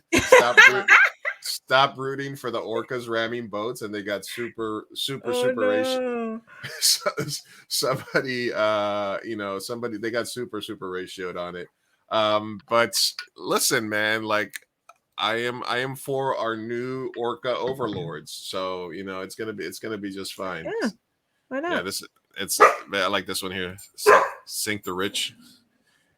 Sink the rich, Yeah. yes. Look, after the first 2 or 3, it's them being like, "Hey, don't come here anymore." And I feel like the logical response should be like, "Okay, it's yours." You know what I mean? True. That's your water. Fuck the boats. The orcas are tired of our shit. If I did it. Well, because didn't they also find out that it was one that was teaching the other killer whales how to do it? Oh, that's she was hosting like classes. She was like, "All right, guys, you come over. We're gonna get it from the front, and then we get it from the back, and then we push it over, and then she was teaching them." And all they're doing is like disabling like the rudders and stuff. Like just basically, they're not killing the people on board. They're just making it so that you're dead in the water, so that you're just a floater. You're not. I doing love anything. it. That's harmless. See. Listen, I think the orcas are and orcas have been in captivity for a very long time. Yeah. SeaWorld had to release them. Like Shamu, man. Shamu, They're avenging Shamu. Is what it Free is. Willy. I think right now the top 3. I don't know if you're gonna go top 3 or top 5 most vengeful animals. They're trying to crack that list because remember elephants. Remember the elephants. Remember the elephant that like went. She went to some chick's funeral and stomped her out again because they had heard. Yeah. So elephants are one of, and then I think it's crows, right? Is it crows or ravens where they will teach other generations to like if you're mean to a crow, they will generationally know, hey, the guy that lives at this house, fuck that guy. I love crows. Crows, and now orcas. I didn't know that. I guess cats, but cats are more just like aloof and stuff like that. I don't think I would put them on the like vengeful list, but orcas are up there. Oh, I love orcas. Good for them. I love them for that. I love them for that. They should definitely go get the people from the Titanic right now. Well, I can only imagine that the orcas that were released from SeaWorld finally, went and found a pod and was like, "Y'all want to hear some crazy shit? Y'all want to hear what they did to me?" And then, the other fronts just kind of like hyped up and they were like, "Roll out. They go like Next boat I see. Gang on them. Oh my god. Gang, ride or die. They're like Zola. They're like, "Y'all want to hear how me and SeaWorld fell out?" Oh man, justice for Shamu. What happened was. All right, moving right along. This is a positive story from Pride this month. I know we talk a lot about healthscape, but this is the wrestler CM Punk during a recent live event. Sorry. That some of the proceeds when you purchased the bar went to support trans youth. Yeah. Wait, why'd I go silent? Message. Somebody in particular, don't know who it is, nameless faceless person on the internet said, why do you support that trash? And I thought about replying, but you can't argue with stupid, okay? You just don't love stupid. Yes. I support trans kids, trans grown-ups, gay, straight, lesbian, whoever, is because I know when I was growing up, I didn't fit in anywhere. But it was because of the clothes I wore, what my hair looked like, the music I listened to. Those are all things I can rectify. I could cut my hair, I could listen to jazz, I don't know what. But to be somebody who's gay, lesbian, especially trans, I don't know what it feels like to be trapped in a body that I don't feel I belong in. That is why I support that. Because I know I didn't fit in anywhere until I found pro wrestling, and all the freaks and geeks in the locker room were just like me. Maybe because they're a little bit psychotic and they couldn't hold on a real job. I'm surprised people are cheering. Yeah. Honestly. Yeah. Go off, King. This, I love this. Yeah. I'm surprised there's not more, you know, hoorah, like I hate gay I didn't people expect them to be that I didn't expect them to be like, Yeah. Well, that's pretty cool Well, though. 'cause I love CM Punk. It's something where it's like there is a point where obviously like an artist, when you're in artistic spaces and you're like, you know, LGBT rights and you're just around a ton of like people that already support that idea of like preaching to the choir. But when you see videos like that, you know there's some racist, like transphobic, sexist MFer in the audience that has to stay quiet. Because if he were to boo, someone next to him would. And it's in those spaces where change actually happens. I love that. I love that. I love that.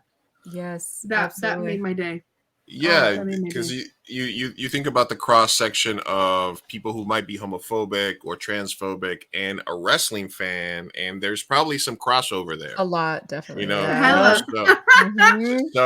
so for them to be supportive in that audience, you're right. You know, like I said, sometimes you do have to speak to the choir because, you know, and we've talked about this when we talked with the crew with the movie about femicidio, which is a lot of the time those microaggressions are stuff that is contained to peer groups, friend groups, family groups. You know, a lot of misogynist stuff that I learned from family members, cousins, uncles, friends of the family, and stuff like that. That's all stuff like that. So when you get to that level and you can speak back on it and be like, no, that it is, those jokes are actually bullshit, or I don't really feel that way. It's, you know, it's a good point where you can actually get some learning and some changes can be made. Yeah, good for CM Punk. I think we definitely need allies to, you know, speak out and to these transphobes, to these homophobes, to everybody who is, you know, only going to listen to a straight white man. So kudos to him for doing it, especially in a space where it's probably not the most accepting. Yes. Yeah. All right. Well, we stand. Because preaching to the choir it's nice to know that those spaces exist. Right. For people that want to be in those spaces. But then there's like, it hits different when, you know, it's not a safe space, but you say it anyways. So go ahead. Absolutely, man. That's it right there. All right. Has anybody checked on Tom Holland recently? No, how's he doing? He loves his lady. Zendaya. He loves his little lady. The reason I'm asking is because some new images from the next Zendaya, Jess O'Connor, and Mike Faced in the new movie Challengers came out. Oh. And here's some of the first images. Oh. This is Zendaya. Ooh. And in this movie, I guess she's a tennis prodigy. And she has two white boyfriends. It's acting. It's her job. So then the memes start. Tom Holland right now. Of course. Oh. Tom. This is Tom Holland right now. Yeah. So is it just acting, Sophia? What is? Let me ask you this as let me ask you this as an actress, and then I'll ask Anabel as a director. Okay. As an actress, if you are in a committed relationship, and when I say committed relationship, this is what I mean, because this is the video of them mirroring each other. Oh. Oh wow. This is Oh, I love that. What the hell? Oh my gosh. They're Same pretty. mannerisms. They're pretty synced up in terms of. They're so cute. Yeah, I mean this is goals, right? I mean, obviously, right? This is. As I sit here pretty and single, this hurts to watch, but I know. when you said in a committed relationship, I was like, Lou, who, where? I haven't had Not dinner in really. a minute. No, obviously I'm not, but I'm just saying, Hypothetically, like, yes. this is where they are relationship wise, like they're mirroring each other. Adorable, cute, goals, hardcore, OTP, yes. right? Let's say that happened for you in the future, and then you are in a movie that you are calling one day. Yeah. One day in the future. One day in the future. And you're in a movie that requires you to be in these types of situations. I don't know if anything more happens. I did see the trailer. They didn't really. It seemed like they were like busting the threesome there, but when you're in, how much of the relationship would play a part in you turning down or fighting back against a role or something like this? Ooh. Okay, continue. No, and then for Anabel, the question would be the opposite. How hard are you willing to, if you really want this in your movie, you're like, you think about it and you're like, I want musical, but the musical needs a sex scene. And I need sounds like a great one. I need a protagonist that's down for a boy girl, at least in theory. How hard do you push versus, you have the right actress, you have the right actors, but they're a little uncomfortable with it? At what point do you go out and maybe keep looking for an actor versus sort of toning back based on what they're comfortable with? And then for Sophia, how do you feel as an actress where you can push back against your partner if they're uncomfortable for you being in the situation, even though it is only acting? Yeah. I think in the hypothetical, obviously I'm in love and happy and I respect their opinion, right? And value their boundaries. So okay. It's hard because I think it would be valuing their boundaries and everything. It would be a conversation to be had, and I think it would be weighing the options of how relevant and how impactful is this film going to be for my career, and is it worth making my partner uncomfortable, maybe upsetting them, talking to them and seeing, and also having them weigh the options. I think ultimately it's going to be my choice. But yeah, I would want to hear how they feel. It would be super transparent. This is the script. This is what it entails. This is how it's going to go down. If you need to meet the co-stars, if you need to be there, okay. If you need to not ever see it to make you feel comfortable, okay. We need to just talk about it and see if there's something we can agree upon. Communication is key. And then because if it's also a shit movie that I don't want to be a part of, if it's going to make my partner in the slightest uncomfortable, then I just won't do it. But if it's like a Marvel movie or something that's like life-changing, then I'm going to be like, I'm sorry, sweetie, like I need to do this. Sorry. Yeah.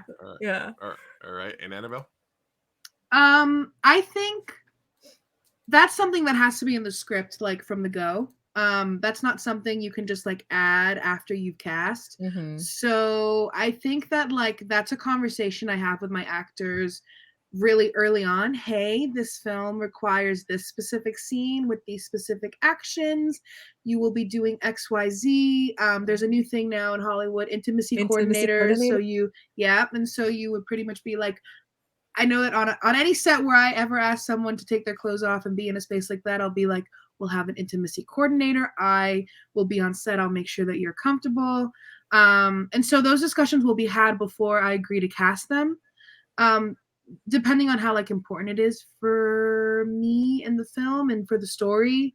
You don't make a happy movie without a happy crew. I don't, like good movies, really good movies come from just like good experiences on set and off set. Yeah. So that's a conversation that happens before you say yes. Before your pen hits the paper, your naked body will be pressed against someone else's naked body. Are you okay with that? Look, yes.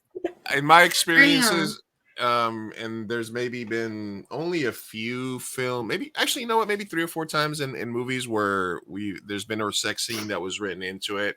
But since we're indie filmmakers, everything's self-financed, and a lot of these people are working for us for free. Right. You know, because it's a local, it's an indie, it's zero budget. Like, you know, I feed people very well, I treat them well, I get them their footage. But hey, listen, this is us. We're not, you know, actors unfortunately are the last people to get paid. You know, and at the indie level, Yes. it's like, I'm sorry, I can find actors for free, but I need a good sound guy. I need to rent the camera gear, unfortunately. And they're like, and that's the trade-off, because they need credits, they need work. So I always felt that if I'm putting them in that position, that I would sort of defer to them. I'm open to modifying what the vision is, because of the fact that we're doing this exchange of work, etc.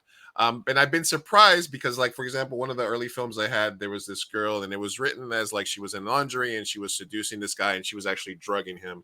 And I was like, you know, but we can just do something like this. And she's like, no, that's not sex. And then the actresses themselves are the ones that were sort of giving me feedback. They're like, well, no, you know what? I actually have some stuff like this, and I'm comfortable wearing it. So I think it depends on what level you are. You're right. I think 100% of the time it comes before, but it's also weird because he's an actor. He's an actor as well. So Exactly, you know, he understands. and, I think. you know, he's he got to make out with Zendaya. So yeah, I'm sure they love each other and have an agreement. It's fine. Yeah, and also I can only he also recently made a comment on people were asking him about that Umbrella performance that he had. Mm-hmm. And they were basically just asking, like, how do you feel with everything that you did, you know, breaking the molds of toxic masculinity. And he was like, I grew up in an environment where male toxic masculinity was like not even a thing. I can't even say the word right. So it wasn't like revolutionary to me. I heard you want me to be in tights and you want me to dance on stage with an umbrella to Rihanna. That sounds like a good time. Yeah. You know, he didn't do it for the culture. He did it for the fun. And I think that there's something really freeing in that. But that was his dance of seduction, though. That was like letting her know. He bagged her. Yeah, I think that was the final. That was like engagement chicken. That was there. That was pussy wet. I mean, the floor and Zendaya. And me, you know, just all of us. That's like when I, cook breakfast in the morning for my lady friends. You know that. Yeah, same thing. Sure. Yeah, sure thing. Same exact. Same exact. I bust out the bolognese. Over toast. All right, we got a couple of other things we want to talk about. Some of them not so nice. So obviously, it's time for Hellscape. Oh Watch. No! Hellscape Watch. Where if I could find the video. Let's go. Any second. Hold on, any second now. Don't freak out. Where's my house? Hey, wait a minute. Continue to wait for it. Where's my waiting for it? Wait for it. Hold on a second. Wait for it. We have it.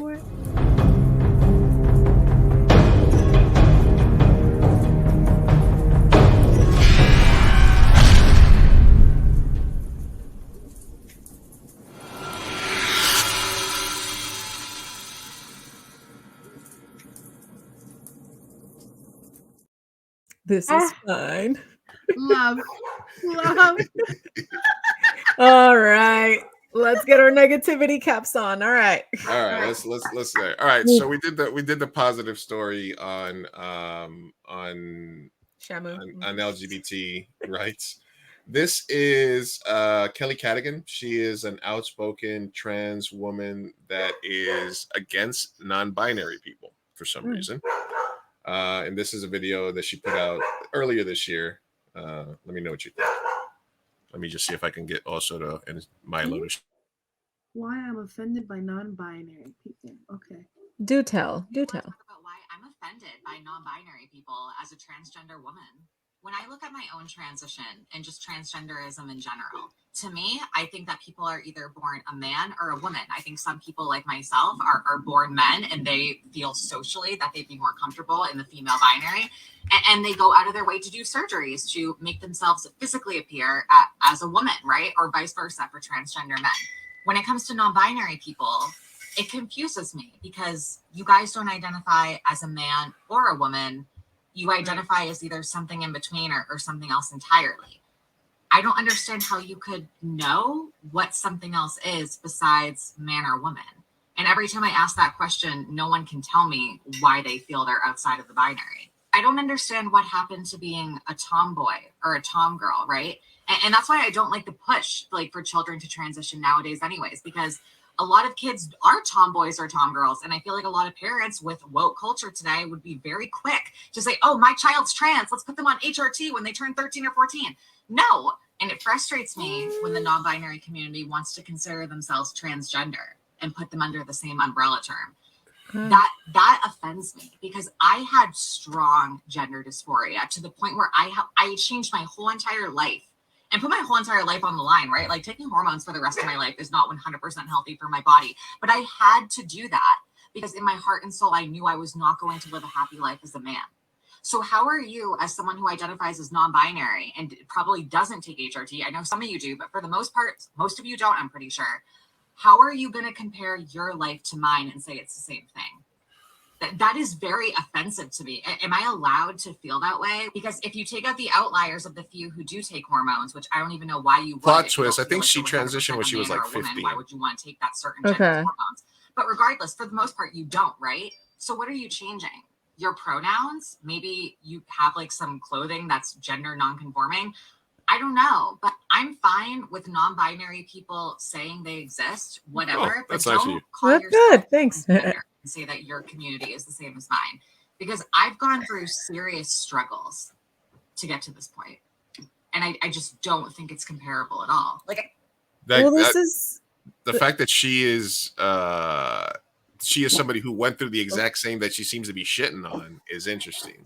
Yeah, I'm like, this is just another case of like, closing the door behind you. Like, I understand my struggle, but I don't understand your struggle, and therefore it is not valid. Like, you're saying the same things that anyone could use against trans people, any arguments that could be used against trans people. It's the same thing. Just because you don't understand it doesn't mean that you can't just live with it, live among it, and respect it. It's not that difficult. Yeah, it's absolutely like it's where my trans views evolved from, which was my view was of my questions, because I always like to ask ignorant questions, was what do trans men do to butch lesbians, right? Do they cross each other out? What's the thing? Like that was my question, which was an ignorant one at the time, and I've always said it. My views expanded and evolved because, like I said, I don't know what it is like to feel that way, because I always felt comfortable in who I was. So it's kind of like it seems like a very outdated take. Anabel, do you have any thoughts? I'm completely stunned, because it kind of goes back to that thing of just like the mental gymnastics that you have to go through for this to make sense to you as a trans person is kind of bizarre, because you openly admit that you felt like you needed to change because you didn't feel like you were in the right body. However, you're completely erasing an experience that is not yours. While I am not a transgender woman, I love being a woman. I cannot imagine how you must feel when you like are not comfortable in your own body. And so for her to have gone through that transition and still look at someone and say your experience of whatever you're going through is offensive to me, and really mean that, is kind of just like bizarre, because it's an experience that she doesn't understand because she doesn't live it. And so if someone thinks that, being non-binary is the most accurate descriptor of how they feel and how they want to live their life, I can't believe you make a 2-minute, 35-second video explaining why you feel like they're insulting you by existing. That's just like, whew, girl. Exactly. And then the victim mentality that comes with like, oh, but you're going to compare yourself to me. Like, no one was comparing. What do you mean? First of all, we all have to in order to admit that non-binary exists, you have to agree to the fact that sex and gender are two very separate things.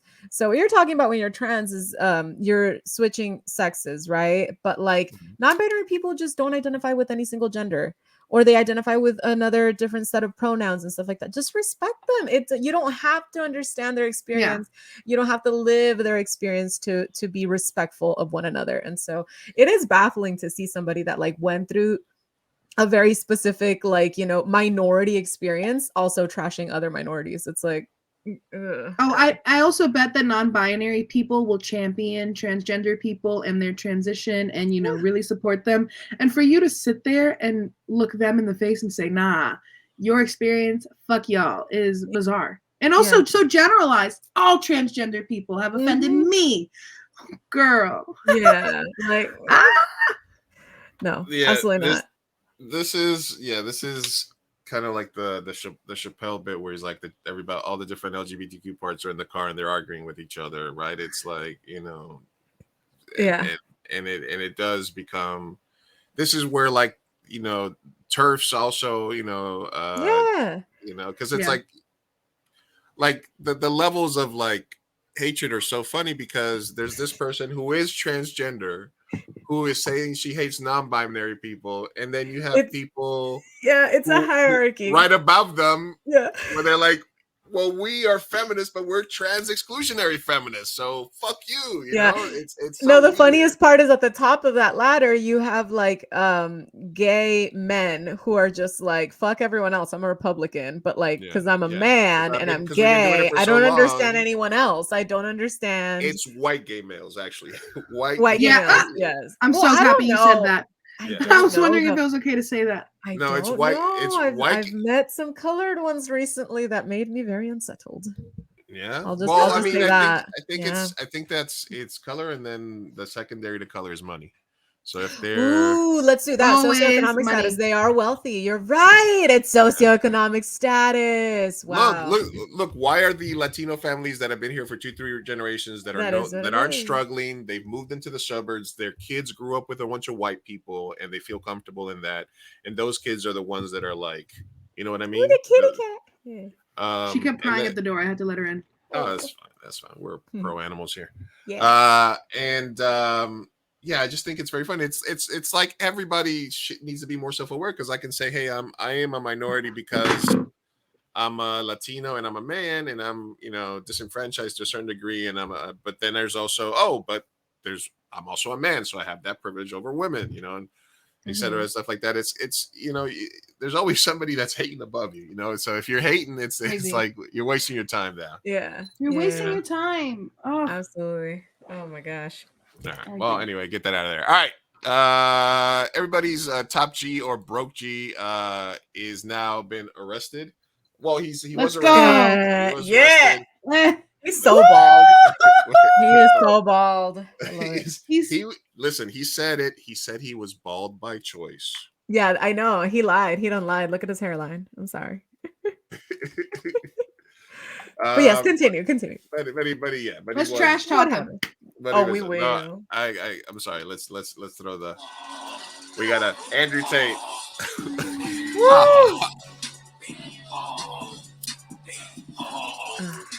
Pour one out for Andrew Tate. No, keep that drink in your cup. Piss on his grave. Yes. The top G has been arrested. The top G has gone down. He's been exposed as a broke G, because apparently his 300 million was only like 100 million or something, or 10 million. Ooh. And some of his cars were rented. That is so embarrassing. So he got arrested. Follow him finds that out. He got arrested, and he went to they were locked up for about a month. No, they were locked up for a few months, right? They were in prison for a while. Yeah. They got released on home confinement. Mm-hmm. They immediately started doing a bunch of dumbass shit. He did a horrible ass interview with the BBC where they were like, you know, because he literally put out videos and linked to stuff where he was teaching young men how to make a girl fall in love with them, the Romeo technique, get them to fall in love with them, have them come stay with you, make them dependent on you, and then have them start making money for you as a webcam model. Mm-hmm. You know, it's pimping. It's been going on forever, you know, and he literally made videos and put it on his website and talked about it. And then the BBC showed up and they were like, well, this is what you did. And he's like, that's just some stuff you found on the internet. That's not me. And this and that. And he tried to basically I was just joking. I was just joking. It was all, it was all jokes. It was all jokes, and nobody knows. Basically, this is they're already look. They're grifters. They're grifting, so they already had this video ready. You know, how can you support the top G? You know, it's definitely by Support joining here. his club, and we talked about it. But they have been charged officially with rape, human trafficking, and forming a criminal gang to exploit women. Fuck yeah. So let's Why go. does he talk like this? I like this one. He talks out of the side of his mouth. Seriously, I don't know. The What Matrix is got- that's his accent? I like this. What The is Matrix got Andrew Tate again, bro. Wait, so he's gonna be in Romania, going to Romanian jail? Yeah, he could potentially get 20 years in a Romanian prison. And I think, and really honestly, it started when he tried to tweet at Greta Thunberg. And he was like, you know, I got 32 Ferraris and they have diesel fuel and this and that. And she's like, and then she came back at him with like, oh, why don't you email me at smalldickenergy@getalife.com or something. And then he was too stupid not to take the bait. And he was like, oh, you have a small dick. So it's just interesting to see him finally now being charged. You know, yes. So He got caught though because in that video responding to her, he was eating a specific pizza. Mm-hmm. And it was the box of pizza that was only like a chain that was only in that side of town, and they went back and got his address. Yeah, because at that point they didn't know where he was at. I know. He took the bait. But that's hook, line, and sinker. Sorry. They're hook, line, and sinker. They're grifters. Grifters gonna grift. So I don't know. The question I guess would be, what kind of irreparable damage did they do to, because we had questions months back when he had his like Top G University or whatever, where people are like, hey, my little brother used my mom's credit card to sign up for this Andrew Tate bullshit. Yep. And what, so what kind of damage does somebody like this do? The worst thing is like the people that are really brainwashed, right? I feel like him getting locked up could be just like another form of him becoming a martyr as well. It's kind of like the Trump scenario where like he's indicted, but then people are just doubling down like, no, he's innocent. So I don't know. I do worry that there's going to be a subset of men that are just going to be ride or dies. And, but that was going to happen anyway. I feel like he's had such an impact on young men and the toxic just mindset of like incel, right? Just so I don't know, and misogyny as well. So I feel like any damage that he has done it already. So him being locked up can only be helpful, thankfully. And we'll see where the fuck this goes. But the manosphere is fucking scary and it's growing. Yeah, I think if you I think if you like lock him up and you show these photos of him where he looks hideous, boom, on cue, and you have these scraggly photos of him saying dumb stuff, it just gives me ammo for when I do run into these men that are like, I love Andrew Tate, and I'm like, this he rented is his dude. cars. Yeah, this is your man. This is your man. You know what I mean? It just gives me ammo. Is this your king? Is this who you lay with? Like I've seen your booze mean nothing to me. I see who you cheer for. Exactly, quite literally. And so hopefully you see that and you're smart enough to jump off the train, or you see that, stay on the train, and then get laughed at. Hell yeah. Look, the thing of it is like the majority of the kids, it's either the people who are Andrew Tate fans are either divorced dads. Because anytime I see like one of my old, I saw this the other day, one of my old high school friends started posting some red pill stuff. It was like, what was that thing where it's like women control the pussy, but men control the marriage or something like that? Like, or it was something like it's like your wife left you, Dave. And it was like, that's a divorced dad. Yeah, right there. I was like, did you get red pilled? And he was like, no, a lot of people think about these things, but they don't really say it. And I was like, I just put the that's a brave strategy, Con. Let's see if it works for me. And I was like, yeah, let's see if that works out for you in the end. So it's divorced dad, and there's 12 to 15-year-olds. And once they actually start interacting with real women when they turn 16, 17, 18, then they'll either they'll either figure it out and adjust, or they'll just turn into incels. Yeah, Exactly. So absolutely. that's And that's then they'll gonna do be it. shooting, like that's Yeah, and it's the divorced dads that are really mad, and they're just like, fuck, well, it's not me, it's all women. Yeah, exactly. Hey, sorry, my computer's been lagging a little bit on Mello. Thanks for stopping Hey, by. thank you. Wait, Luis, did you steal that wristband from my event? No, you very clearly gave this to me. I did not steal it at all. But yes, I did give it. But yes, he did. Yes, Mello was That's a having yes. an LGBTQ artist Oh ally, an artist yeah, gathering. how was Oh, that? that's so cute. Yeah, I stopped by. It was good. It was a good time. I liked it. I Nice. stopped by. And Love you, Cyro, Cyro. thanks for stopping by, Cyro. We're chatting it up. We're getting into we're getting into the weeds. All right, let me take time. Go ahead. Well, I was just gonna say, on the bright side, one less rapist and human trafficker, right, on the streets. So Yeah, no, the absolutely two, because his brother's Two. also Fuck It was his him. brother. they're both locked up. But the question is like the manosphere is insane. The red pill stuff is insane. I saw there was an interview and I think we showed a couple of clips of Pearly Things, which is a My, she female. is such a pick me. She's a pick me, and she's like, oh, your value diminishes after 22. All guys is young women, and blah blah blah. And then they were basically crushing her, like, well, so you're 27, does that mean that the man that would choose, she's like, I would be so happy if somebody married me. And they're like, well, you're 27, so obviously you're not getting a top level man if he's settling for a 27-year-old. Yeah. So wouldn't the man that ultimately marries you be a low value man? Yeah. And she was like, I think I would just be happy to be married or something. But man, Oh my gosh, she works hard. She works hard for the manosphere. jumps through hoops. Oh my She gosh, jumps yeah, hard. yeah. Have you Well, guys seen that woman on TikTok that she does sprinkle? sprinkles. Oh No. my God. There's this woman No. on TikTok that she's the exact opposite. She's like, so she's a pick me girl. Men are always gonna want pick me girls. Have you guys ever heard of this? No. Oh, you Send a have link to look up. Send a link to I'll send- Lou. He'll play. I will. I'll Send me a link. I'll find the link right now. And she is just hilarious. And her whole thing is she's always going sprinkle. Sprinkle, sprinkle.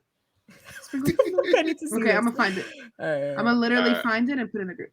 Ew, Yeah, look at his hair. Anyway. Yeah, it's fine. Anyway, all right. Demon. So wanted to take a minute to shout. We always like to do plugs on the show for companies of people that I know. So giving a shout out to our friend Big Brown Dad, Mestizo.coffee, company out of LA, Anabel, if you are a coffee drinker like we are.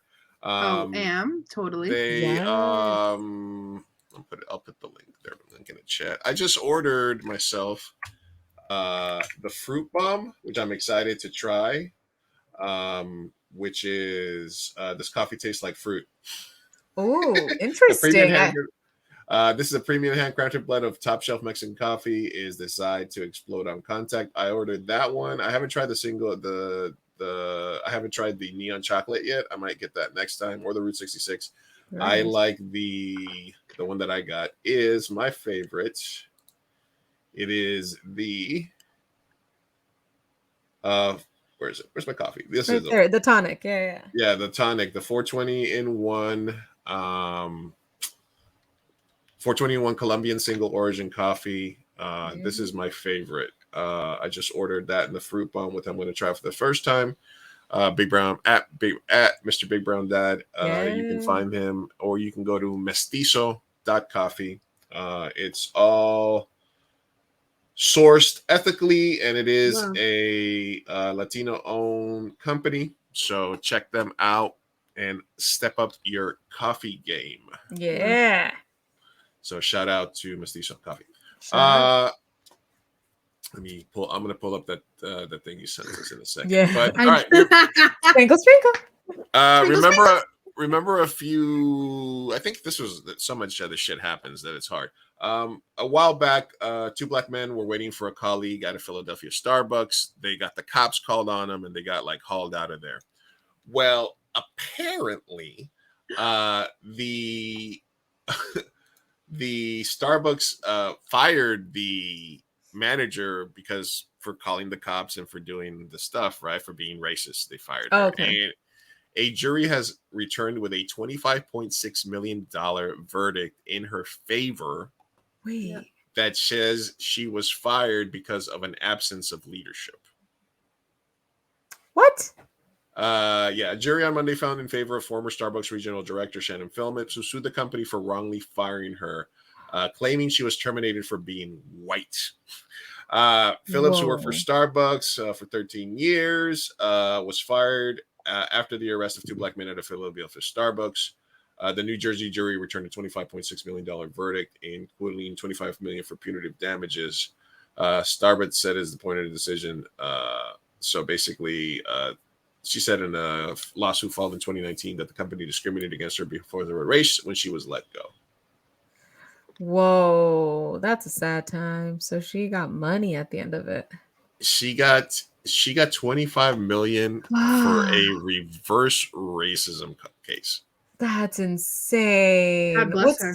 What state with this in? This was in Jersey. Are you trying to go be racist in Jersey? See if you can make some reverse.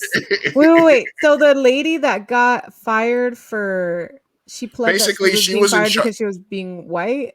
Basically, she was in charge of the region or that area or something during that, and Starbucks fired her because she said it was a situation that was unrecoverable, which means that it was such a big fuck up that heads had to roll, right? They couldn't just be like, oh yeah, that's our policy. When two black guys are there for longer than 10 minutes, right? We call the cops, so she was in charge and they basically had to do something. So they fired her. And then she sued Starbucks saying, no, it wasn't because of that incident where I managed and I was overseeing the training that led this to happen. It was because I was white and there was an absence of leadership. I wasn't told that it wasn't okay to be racist, basically. Oh man, so she just got applauded for being racist pretty much. $25 million worth. Holy shit. This is kind of like that kid that went across state lines in Wisconsin to shoot people. What's that? Oh yes, and then he became a celebrity and everything. Yeah, so this is kind of like hey, this could happen to you. It rewards. Yeah. It's all right. All right. Let's see what else we got here. The writer's strike. You might have a little insight on this. Entering day 50. One of the big things that for independent filmmakers, independent actors, people that are not necessarily established in the industry, is what you should and shouldn't do during the strike. For example, there's nothing that would stop me, an independent filmmaker, writer, director, from working on my own script, right? Right. And this will be a SAG feature. If SAG is on strike, obviously I won't be able to film because SAG has approved strike. And if I was a WGA writer, I wouldn't necessarily be doing it because I'm pre WGA, I'm pre Directors Guild. The other avenue is that the Directors Guild is having a vote currently on whether they accept, because there's basically the four heads that run LA unions are the grips, right? They are without them, and a lot of them won't cross the picket line. There's the WGA, the Writers Guild, the Directors Guild, and then SAG, right? You also have the Editors Guild, Producers Guild, all this stuff. But the main four are the ones that negotiate with ATMPT, whatever it is. AMTPP, which is a coalition and a collection of all the different major studios that always are using union talent and crews. So the DGA has a tentative deal, but a lot of people are feeling that they should hold off and not ratify that deal until the writers and the actors get their fair deal in place. And the big things that are at stake are whether, how it would affect me directly is, let's say there's a studio or streaming service that says, Lou, we liked Slapworthy, we liked Shenanigans, we like your comedy writing. We got this AI machine to write a rom-com. And we don't want you to write it. We don't want you to be the writer. All we want you to do is go through it and sort of clean up a little bit of the mistakes that the AI made. Oof. And we're going to pay you, but it's going to be written by AI, and AI is going to get the credit. So those are some of the things. Also, residuals and streamers not wanting to really reveal. Streamers are not trying to let people know how many people actually watch their movies and films. And the different reasons could be because the numbers are lower than people think, or the numbers are way higher than people think. Right. If the numbers are way lower than people think, then that means that this whole rush to streaming on demand thing has not really worked as well as they can. And what they're trying to do is just monopolize the industry and then lower rates and all that shit. If it's better than people anticipated, then they don't want to show those numbers, because then, you know, a writer could say, hey, this got you X amount of new viewers on your shows. We'd like to get compensated better. So it's a whole clusterfuck. There's so many things happening, the question is, can you shoot a truly independent film during the writer's strike? So I'm going to link this article, which is sort of about a couple of things that people should keep in mind if they're actors, if they're writers. You might get approached during this time by somebody saying, hey, we'd like to take a look at your work. Your response should be, sure, I'd love to, after, the strike is settled, right, Anabel? That's sort of like the walking orders. Yeah. So the big thing about this whole strike is you need to not do any work that benefits any person within the AMTPP. So if you are just trying to make a film with your friends and you are in the process of, I write something, you direct it, Sophia's in it, and it's all of our friends. There's no, we are not going to get in that trouble. sounds like a weekend. Yeah, that sounds like a great weekend. And so that's not really the issue. It's when we decide that we have an idea that we really want to get paid for. So we're going to go to we're going to make this and write it with the intention of selling it to the studios. That's when it starts to become an issue. We don't want to create work that they can make money off of, because the whole reason that we are fighting for this is because I say we, I'm pre-WGA, but I work for a WGA member who is out picketing every day, and she's amazing. So that's kind of like the stop. And I think people were getting really scared because you don't want to scab, because if you do scab, you will never be able to join the WGA, which means you'll never be able to work in this industry when it's up and running again. And so the concern is, am I scabbing? But the main question has to be, am I going to help studios make money? And I think another big issue with the streaming of us getting numbers is, like, if the numbers are lower, studios don't want to release it, because then their shareholders are like, what are we holding on to if it's not really even lucrative? And so that's kind of like, what's his name? Seth Rogen did a really big article once. I think it was with Variety or with one of these big papers, of just being like, tell us. Yeah. No contract ever tells me how much I make and how many people see my stuff. And I want to know, because then helps me in my own production company of like what I'm bringing in, what I'm making. And none of the big studios have released any of this, especially Netflix. Netflix is like the big bad and all of this all. So How it affects, for example, when it comes to film festivals, the question is, can you enter film festivals during the writer strikes? Yes. This is Christopher Kyle that's answering some of these questions.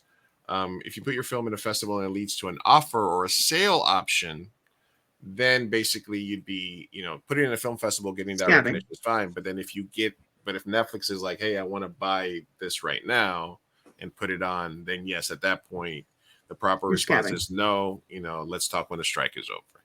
Right. Yep. Can you get an agent during the writer strikes? Yes. Yeah.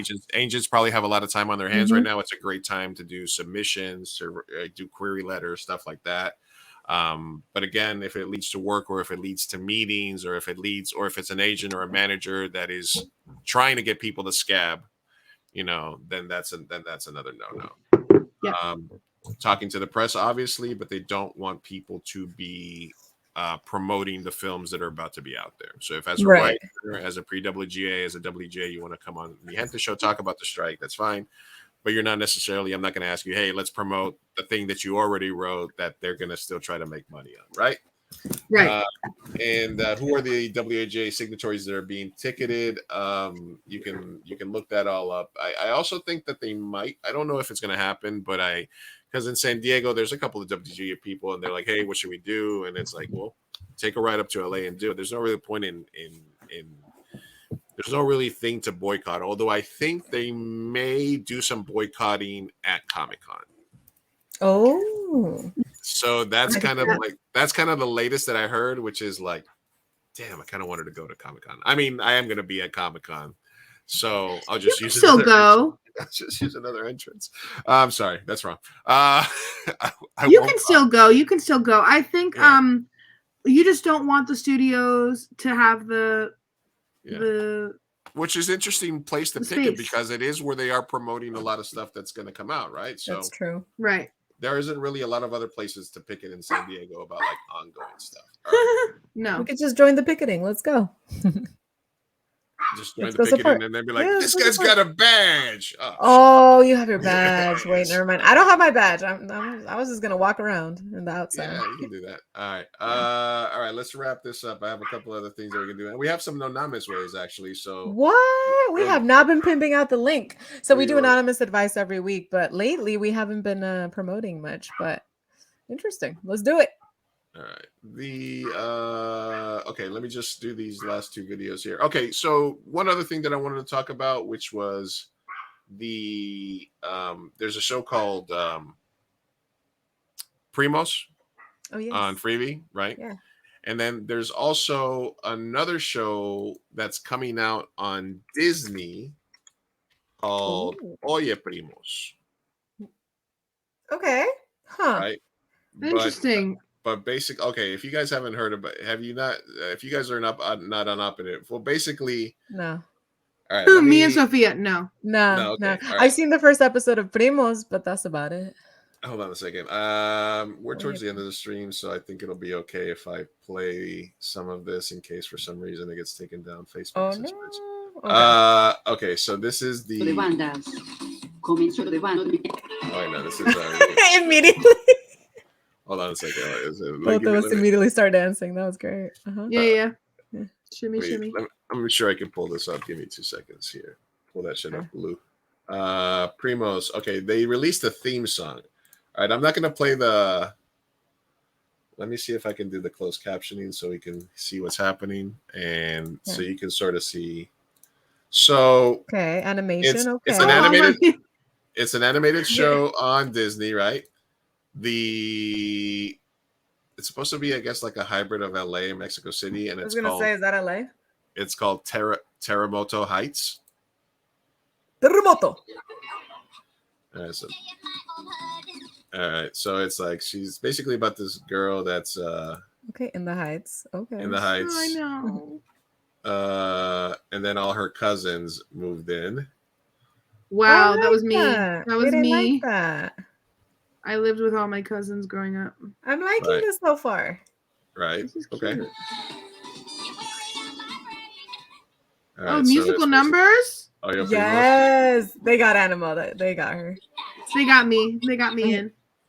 They got Anthony, but some of the names Anthony are like, Ramos? No. Basically, that's who I thought too. All right, just so you. Okay, so this is a. So basically, Disney Channel. People hated this. What? How could you hate that? Why? All right. Essentially, the reason people hate this is because I'm trying to find some of the things on it, but basically, people hated it because of they hated Terremoto Heights for some reason. They thought it was like weird to name it the city that. That is fair. They hated that the character's name they named one of the girls Cuquita. And then they named another character Nacho. So there was a whole discourse on and then also the name, they said it should be Oigan Primos, not Oye Primos. Mm-hmm. So this is kind of like there's a show called Primos that's really good, and then this other show comes out. Yes, it's not perfect, but I thought it was interesting that you guys sort of watched it a little bit without any of that preconceived sort of thing on it. And you go like, oh, this looks cool. But meanwhile, while the internet and Twitter got it, it was like, oh, this is horrendous. This is You know, is that a little bit about? Is that kind of like the transgenders and the non-binaries eating each other? Just like the different Latinos being like, we can't agree on anything. This is why we can't have nice things. You know, I think that everyone's allowed to have their own experience. However, there's definitely a hive mind sometimes. The intention is adorable. The intention is you wanted to create a story that was, you know, unless it's one of those cash grabs. I've definitely been in rooms where it's a ton of white people being like, how do we get the Latinos to watch this? Or how do I get the African American people to watch this? And just like, these are horrible, so I want to know who's behind it. But if the intention is to create a story for Latinos that look and sound like Latino neighborhoods, I mean, look, a lot of us grew up with big households, you know. I'm here for the Oye Primo slander. Their names, though: Bonita, Chacha, Nacho. Oh, I didn't know that. This is blatant stereotyping and just making a joke of another culture. What if a Latin American made a cartoon about Yankee people and it was called City? I'm sorry, that's oh no. Right. So basically, it was like, oh no, you know. So basically, there was. I'm interested to see if you guys sort of look into it and watch it, like where you can more time. Cuquita equals little pussy. Okay, that is crazy. Yeah, they named her Cuquita. Yeah. So basically, yeah. And what? No. Oh, look, a little disco ball. Oh, yeah. Yeah. Oh, hey.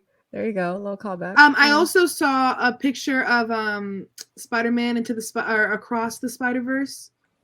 Mm-hmm. What's his name? The Latino Spider-Man. Miles Morales. Have you guys seen it? Mm-hmm. Yes. No. Miles Morales, the main he's not a bad guy in it, but he's like the guy that runs the Spider-Verse that Miles Morales goes to. He's Latino. Nice. Oh, I haven't. Yeah, and he's fine as frick. Ooh, I don't know if I'm allowed to curse on here. I have to watch it. You have to watch it, girl. Yes. They had no business making him that fine. They had no okay. business. It's on my top of my list. I have to watch it. Yeah, okay. Terremoto Heights, Earthquake Heights, choosing the electric wires related to drug zones, Cuquita, little vagina in some countries. Oya Primos is grammatically incorrect. Gordita is not a name, it means little fatty. Two cousins are named Nacho and Nachito, and this thing, because oh my god. I don't know. Okay, so part of me is like, y'all are being very nitpicky. Picking the nips. Picking the nips. Because okay, listen. I'm sure we could sit here and nitpick a lot of stuff, but Disney has never been a great representation of anything. Have you seen The Proud Family? That was also very, you could have nitpicked a lot of stuff from there as well. And then in Kim Possible, the Mexican restaurant was Bueno Nacho. Like, I'm just saying, I'm not defending them. I think it's cringe, but let's give it a shot. Let's watch it first. I don't know. Okay. Yeah. As somebody whose nickname was Gordita Linda, those names are real. Like, sure, they're stereotypes, but those are also real names of real people. So exactly. The beef is unseasoned. The beef is unseasoned. And then also the shoes being on the electric wires. I didn't know that had to do with being drug territory. There were shoes on all electric wires where I grew up. I mean, I don't know. Girl. So I was in drug territory, wasn't I? Shit. Wow. Not me just realizing this now. On this podcast live. I was over here like when I was today years old. Today years old. Wow. As the president might say, God save the queen, man. Yeah, but or Lizzie's in a box. But but I don't know. I just don't see either as very offensive. I don't know what that says about me, but like, shoes are on electric wires. I don't know why we're nitpicking everything. I get the Cuquita one. I get the Remoto Heights. I just feel like that's cringe. But let's watch it. You're also Mexican. So which are much less offended, and you're not. We're just Mexican. I don't know. We just kind of. I don't know. We like to have fun. We like to have nice things, y'all. So we don't like to have a headache over everything. They stopped the soccer game the other day because you guys couldn't stop saying puto. Yeah. Like we like to I love that. They're like, I love that. It's our chant. It was our tradition, and then with the Mundial, everyone took it over and they appropriated it. And then after that, they were like, "That's highly inappropriate. Don't ever do it again." And we were like, "We've been doing this. How dare you?" So whatever. What if you went to a basketball game, right? And every time there was a guy on the free throw line, the whole crowd was like F word, like loud. But Like, see, here's the thing. We've had this conversation about the P word and the F word and what it means, like Right. you know, like Anabel said, some nicknames like gordita and stuff like that, flaquita, güerita, all of those were like, they're not appropriate. Like they're not, when you think about it, they're not the best, but it's just something that culturally is accepted and people use them. So I'm not defending the P word. I'm not saying that like, oh my God, it's the best word of all time. But I am saying that culturally, it's not that offensive a word. It's like bitch. It's like damn. At this point, it's not that offensive. It's not like the F word. It's not a derogatory term. So it's not an issue with the show. It feels like an issue with the culture. Pussy. It doesn't mean it's more comparable to saying pussy, I think. The P word? Puto? Yeah. It's more like don't be a pussy. How I know it has a lot of connotations with like obviously being very derogatory towards gay men specifically, but like I feel like we've moved past that sort of like with, you know, boss bitch kind of stuff like that. I don't know. Again, I'm not defending the word. I'm just saying that culturally it's not that offensive. If you ask a gay man in Mexico, they more than likely will not find it offensive unless you're using it in an offensive way. Of course. But if you're chanting it at a soccer game, it's not going to hurt anybody. I get it. I don't know. I get it. That's weird. Yeah. I wonder which generation are these complaining coming from, Oye Primos? I don't know. True. Do you think it's the younger or the older generation? I think it's more younger. Look, remember you ever seen that video of that kid that's walking around and he's talking to millennials and he's got the hat and the sombrero and the Yes, I've seen that. Yeah. And they're like, "Do you think this is offensive?" And they're like, "Yes, highly." "Are you Mexican?" "Oh, yes." "Then I am very offended. This is offensive." And then he's like, all the Mexican people are like, "Ah, you look cool." Yeah. They're like, yeah, whatever. You know. Yeah. So I think part of that's just like the whole Latinx thing that just sort of Latinos are the last to sort of care about something like that because we're still in I think it's like that Gen X thing where it's like it's a badge of honor to be cool with that nickname, gordita, you know, whatever it is, you know, flaco, you know, like that generation was like the thing about you that's different is what we will point out, and we're gonna burn you with it until you show us that you're tough enough and that it doesn't fucking bother you and that you can give it back to us. That's always a badge of honor for Latinos as well as I think Generation X and back. I think when we got to pussyfied millennials and exennials, that's when that whole thing started up, you know. But yeah, you know, there's always room to be better. Listen, we can always grow, but I'm just saying, watch the episode, see if it's actually highly offensive or not before we start nitpicking everything. Give it a shot. Like oigan primos versus oye primos. Okay, so it's but that's definitely a cultural because oye loco, oye primo. You say oye, Cubans say oye. Yeah. Oye, you know, it's you're getting mad at it not being grammatically correct. That's a stupid thing to get mad at. Exactly. Yeah. It's a title. Shows use puns all the time in their names. It's like a mainstay of naming a TV show. You know, like obviously you're gonna use puns and you're gonna use wordplay in it. That's a stupid thing to get mad at. If they have a nacho and a nachito, it's a little cringe. Yeah. Cuquita, a little cringe. If we watch it and it's nothing but stereotype after stereotype, then yes, I will have a bone to pick. Of course. Until then, we'll see. It's all about intention and execution. Yeah, absolutely. All right. Mic drop. Yeah, absolutely. I'm gonna skip the. I had some Trump stuff, but I'm not really interested in. Nah. We're gonna push it to next week. He said a bunch of dumb stuff, admitted a bunch of crimes. You know, it's happening. It'll keep happening. All right, let's do No Names Way and let's get out of here. Yeah. All right, but I wanna let's get into it. And I always should remind myself to not say the thing until I have the cue ready. Right? Is that what the? That's probably. Yeah. Now it's time for No Names Way. No Names Way. No Names. All right. So this is anonymous advice from unqualified professionals. Our first question comes to us from first timer.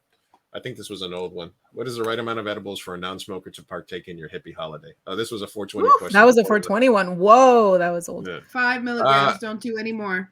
5 to 10. That was so 5 to specific. 10, wait an hour, and then reapply. 10 could put you on your ass. Be careful with 10. He Yeah. has a high tolerance. Yeah. Well, no. Yes, you do. Yeah, the gummy packs that I have within arm reach, actually. Don't ever smoke weed with him unless. Right. These are actually. This is. Oh yeah. These are. Let's see if you can see the number on these. I see THC. I see. Okay. What? Okay, but is it a whole piece? 600? 600.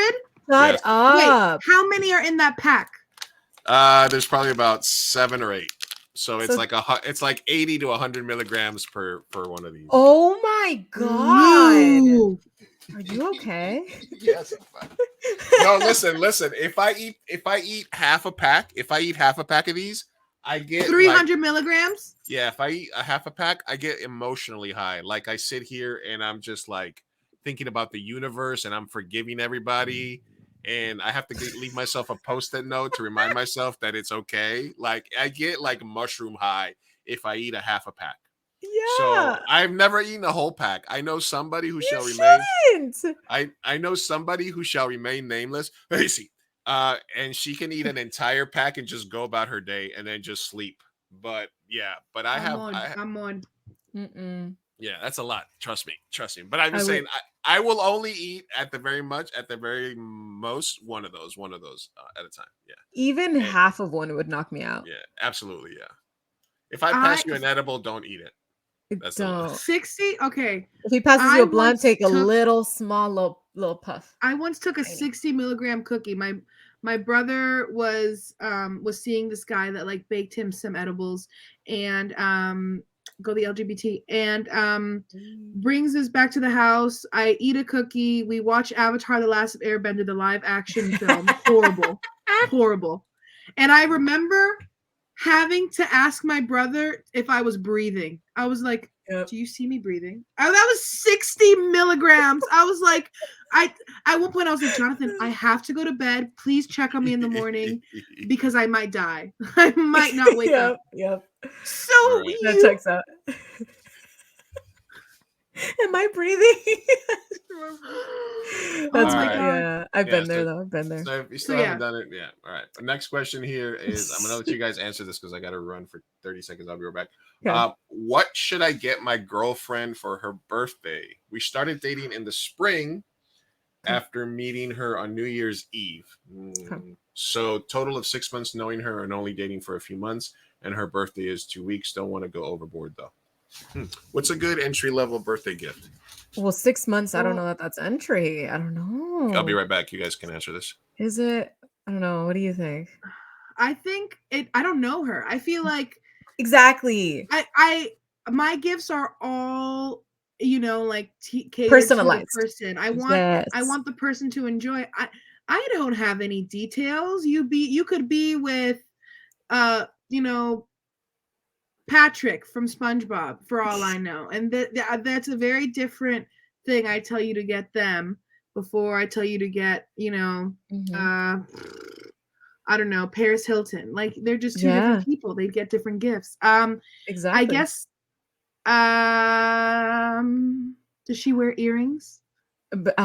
I wish we had more information. This is why you need to give us all the information when you submit a question, because it's the same thing. It's like we have to know something about this freaking woman. Yeah. Generalize. What would be some good have you ever given gifts that are like general? Yeah, I mean, I guess I would look for a concert in town. At that point, buy an experience. Yeah, buy an experience. If there's an artist that she kind of likes, do that. If there's a fun, I guess at that point, with all the details that we have, buy her an event. Yes, I like that event. A dinner, that's a good idea. Yeah, and then if you don't mind spending some money on a necklace, I feel like that's everyone likes a good necklace, bracelet. I don't know. Flowers, her favorite candy. Yes, flowers. Miss Lizzie just said for her favorite candy. Yeah. Boom. Thank you, Lizzie. Thank you, Lizzie. Yes. Absolutely. Lizzie, our entertainment correspondence experiences are always the best gift. Yeah, the one thing I would say is don't go with like an engraved bracelet or jewelry. No, nothing special. Just no a cute jewelry. Little... Yeah, and because you're definitely, if it's been less than 6 months that you've known them in total, don't get anything that's too personal or too serious, and definitely no rings, no earrings. Hey, what if he likes the girl? Right. No problem. I love me an earring. You can give me an earring 2 weeks I in. guess earrings are okay, but I think a small box is a bad the idea. two girls said jewelry as well. We're Yeah. like earrings, necklace, bracelet. I don't know. All right, how about just no diamonds? But I do see an experience. Yeah, nothing No crazy. diamonds. Yeah, nothing crazy expensive. No diamonds. Just like something cutesy, a card, flowers, a dinner experience. You choose. An escape room is cute if she's the kind of person that likes. There's that whole thing in Abbott Elementary when they're trying to buy each other Valentine's Day gifts. Do you know that? Are you guys watching Abbott? I haven't watched it, but I love Quinta. There's a moment where you're seeing that they're clearly perfect for each other, but they're in the wrong relationships. And she buys her boyfriend, or he buys his girlfriend Lego flowers that would have been the perfect gift for Quinta's character. Oh. And Quinta buys her boyfriend, I forgot, but it's clearly the perfect gift for Tyler's character. Oh, that's and a then bummer. yeah. So it's you got to know her. Buy her Yeah. Lego flowers. Yeah. Or one free pegging pass. You gotta know her though. What if she doesn't want to I peg love it. him? Yeah, no, That would be a great gift for me, but I don't know. That sounds like about- that sounds like a present for you. Yes. Yeah. You know me well. When you made, did you guys ever? I was poor when I was a kid, and because obviously we're all children that don't make money. I would make people little books of like gift cards that they could use, like use this for a blank, use this for a blank. Yes. Someone Those give always me work. a little pack, just like, can I peg you? Just one peg. Yeah, to make that that highly inappropriate. I mean, I guess pegging is already inappropriate. Somebody gave me a gift that were sex checks. So it was literally a little book with sex checks, and it had different positions and like That's so massage and like a bunch of stuff. And like, let shit like that go for it. Just go to Spencer's, find something. The back of Spencer's. Yeah. Get her an ironic t-shirt. There you go. All right, one last question, and we're gonna get out of here. This one comes to us. That was from Dilemma. This next one comes to us from Gay Troll. Okay. Gay Troll. Love. I'm excited. Oh no, Lou. What does it say? Lou, for Pride, you have to choose one man to top and one man to bottom with. Yes. For Pride, Lou. For Pride, what the fuck? Gay Troll. Who would you top and who would you bottom? Fuck. All right. Who's this? Wait, who's that? Who's this kid from Dune? The little Timothy Chalamet. All right, yeah. I think I could handle Timothy Chalamet. To top or bottom? To top Timothy Chalamet. Of course. Okay. Yeah. What do you mean handle? Yeah, What do you mean handle Timothy Chalamet? Manhandle. Timothy Chalamet is 140 pounds wet. Okay? Yeah, be serious, as in like, who would you want to top? Come on. No, who is your along. dream If I had man? to, listen, I'm doing. Oh, I'm not talking. Listen, I don't think I've evolved, but I don't think I've evolved that much that I could be like, this is my dream person to top as a guy. You don't want to top Jason Momoa or something? I feel like you'd want to top someone bigger. No. And you would want to bottom for someone smaller, no? I don't know. No. I'm Tom playing along Holland. here. I'm I not feel gonna like be an Tom asshole. Holland would have been a good answer. Tom Holland is who I would bottom for because I feel he would be gentle. He would be so gentle. Exactly. You want someone who would gently top you. I don't want Jason Momoa. I don't want to look back and him. I don't want to look at The Rock or fucking Jason. You want to top sorry. them. You want to alpha them. I don't know. I don't even know. I don't think my brain can go there. For some reason it immediately went to like slight, petite. We found. Yep. Yeah. So if damn you it, broke Lou, gay troll. You broke him. Fucking. Excellent use of trolling me, Gay Troll. Thank you. my You lived up God. to your name there. So hey, listen. Yeah, all right. so Timothy for Pride, we'll play along. So let the also memes racist, two very lanky, small white I know. boys. Can we pick for you? Can we pick? Oh for you? yes, please, absolutely. Listen. All right, let's see this. Great. Sylvia, you pick his bottom. I'll pick his top. Ooh, okay. Ooh. Mm-hmm. Okay, you go for it. Do you have someone in mind already? I'm still thinking. I'm mulling this I'm over. because okay, fine. If you don't want to look back at someone like The Rock, right? Big, super husky. Pedro Pascal. I was gonna say Pedro Pascal. I was gonna say, go for the good-looking, someone who's gonna Oscar really Isaac. take care of you. Oscar Isaac is have a fabulous. threesome. Yes. Oscar Isaac would definitely correct Listen, I don't your know back. if even I could turn down a threesome with Pedro Pascal and Oscar Isaac. No, I don't know. I you'd might be have to silly. be like, Yeah. what you'd if be a like fool. what if I got them be a both to be in, fool. what if they were playing the leads in one of my movies and I was like, hey guys, let's just go out to the desert and do some ayahuasca and just kind of see what happens. Get weird. Right. Yeah, get weird with it. I might have to listen. That might be Yay! Yeah. Okay. And This is the Sophia, best who's Pride bottom? Month ever. Well, I was thinking Pedro Pascal. That's why. So I'm between. Perfect. Done. That's why I was like, that's a great. All threesome right. there. God damn it. That's it. All right. So it's a Pride Month miracle. I'm going with Pedro Pascal and Oscar Isaac out into the There you desert. go. And things are gonna Absolutely. get weird. All right. Timothy Chalamet taps in later. Okay,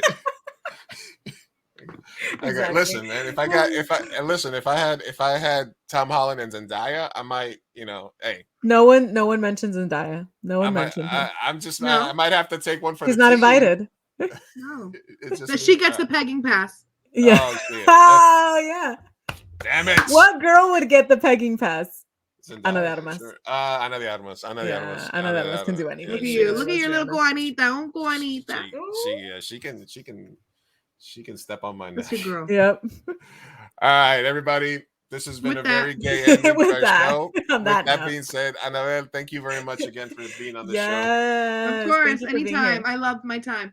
Absolutely. Thank you everybody for tuning in. My name is Luis Martinez. Sofia Car, my co-host, and Anabel. Follow us all. Thank you, mi gente. We love you. Thanks for checking in with us. We'll be better next time. Peace out. Hasta luego. Ciao.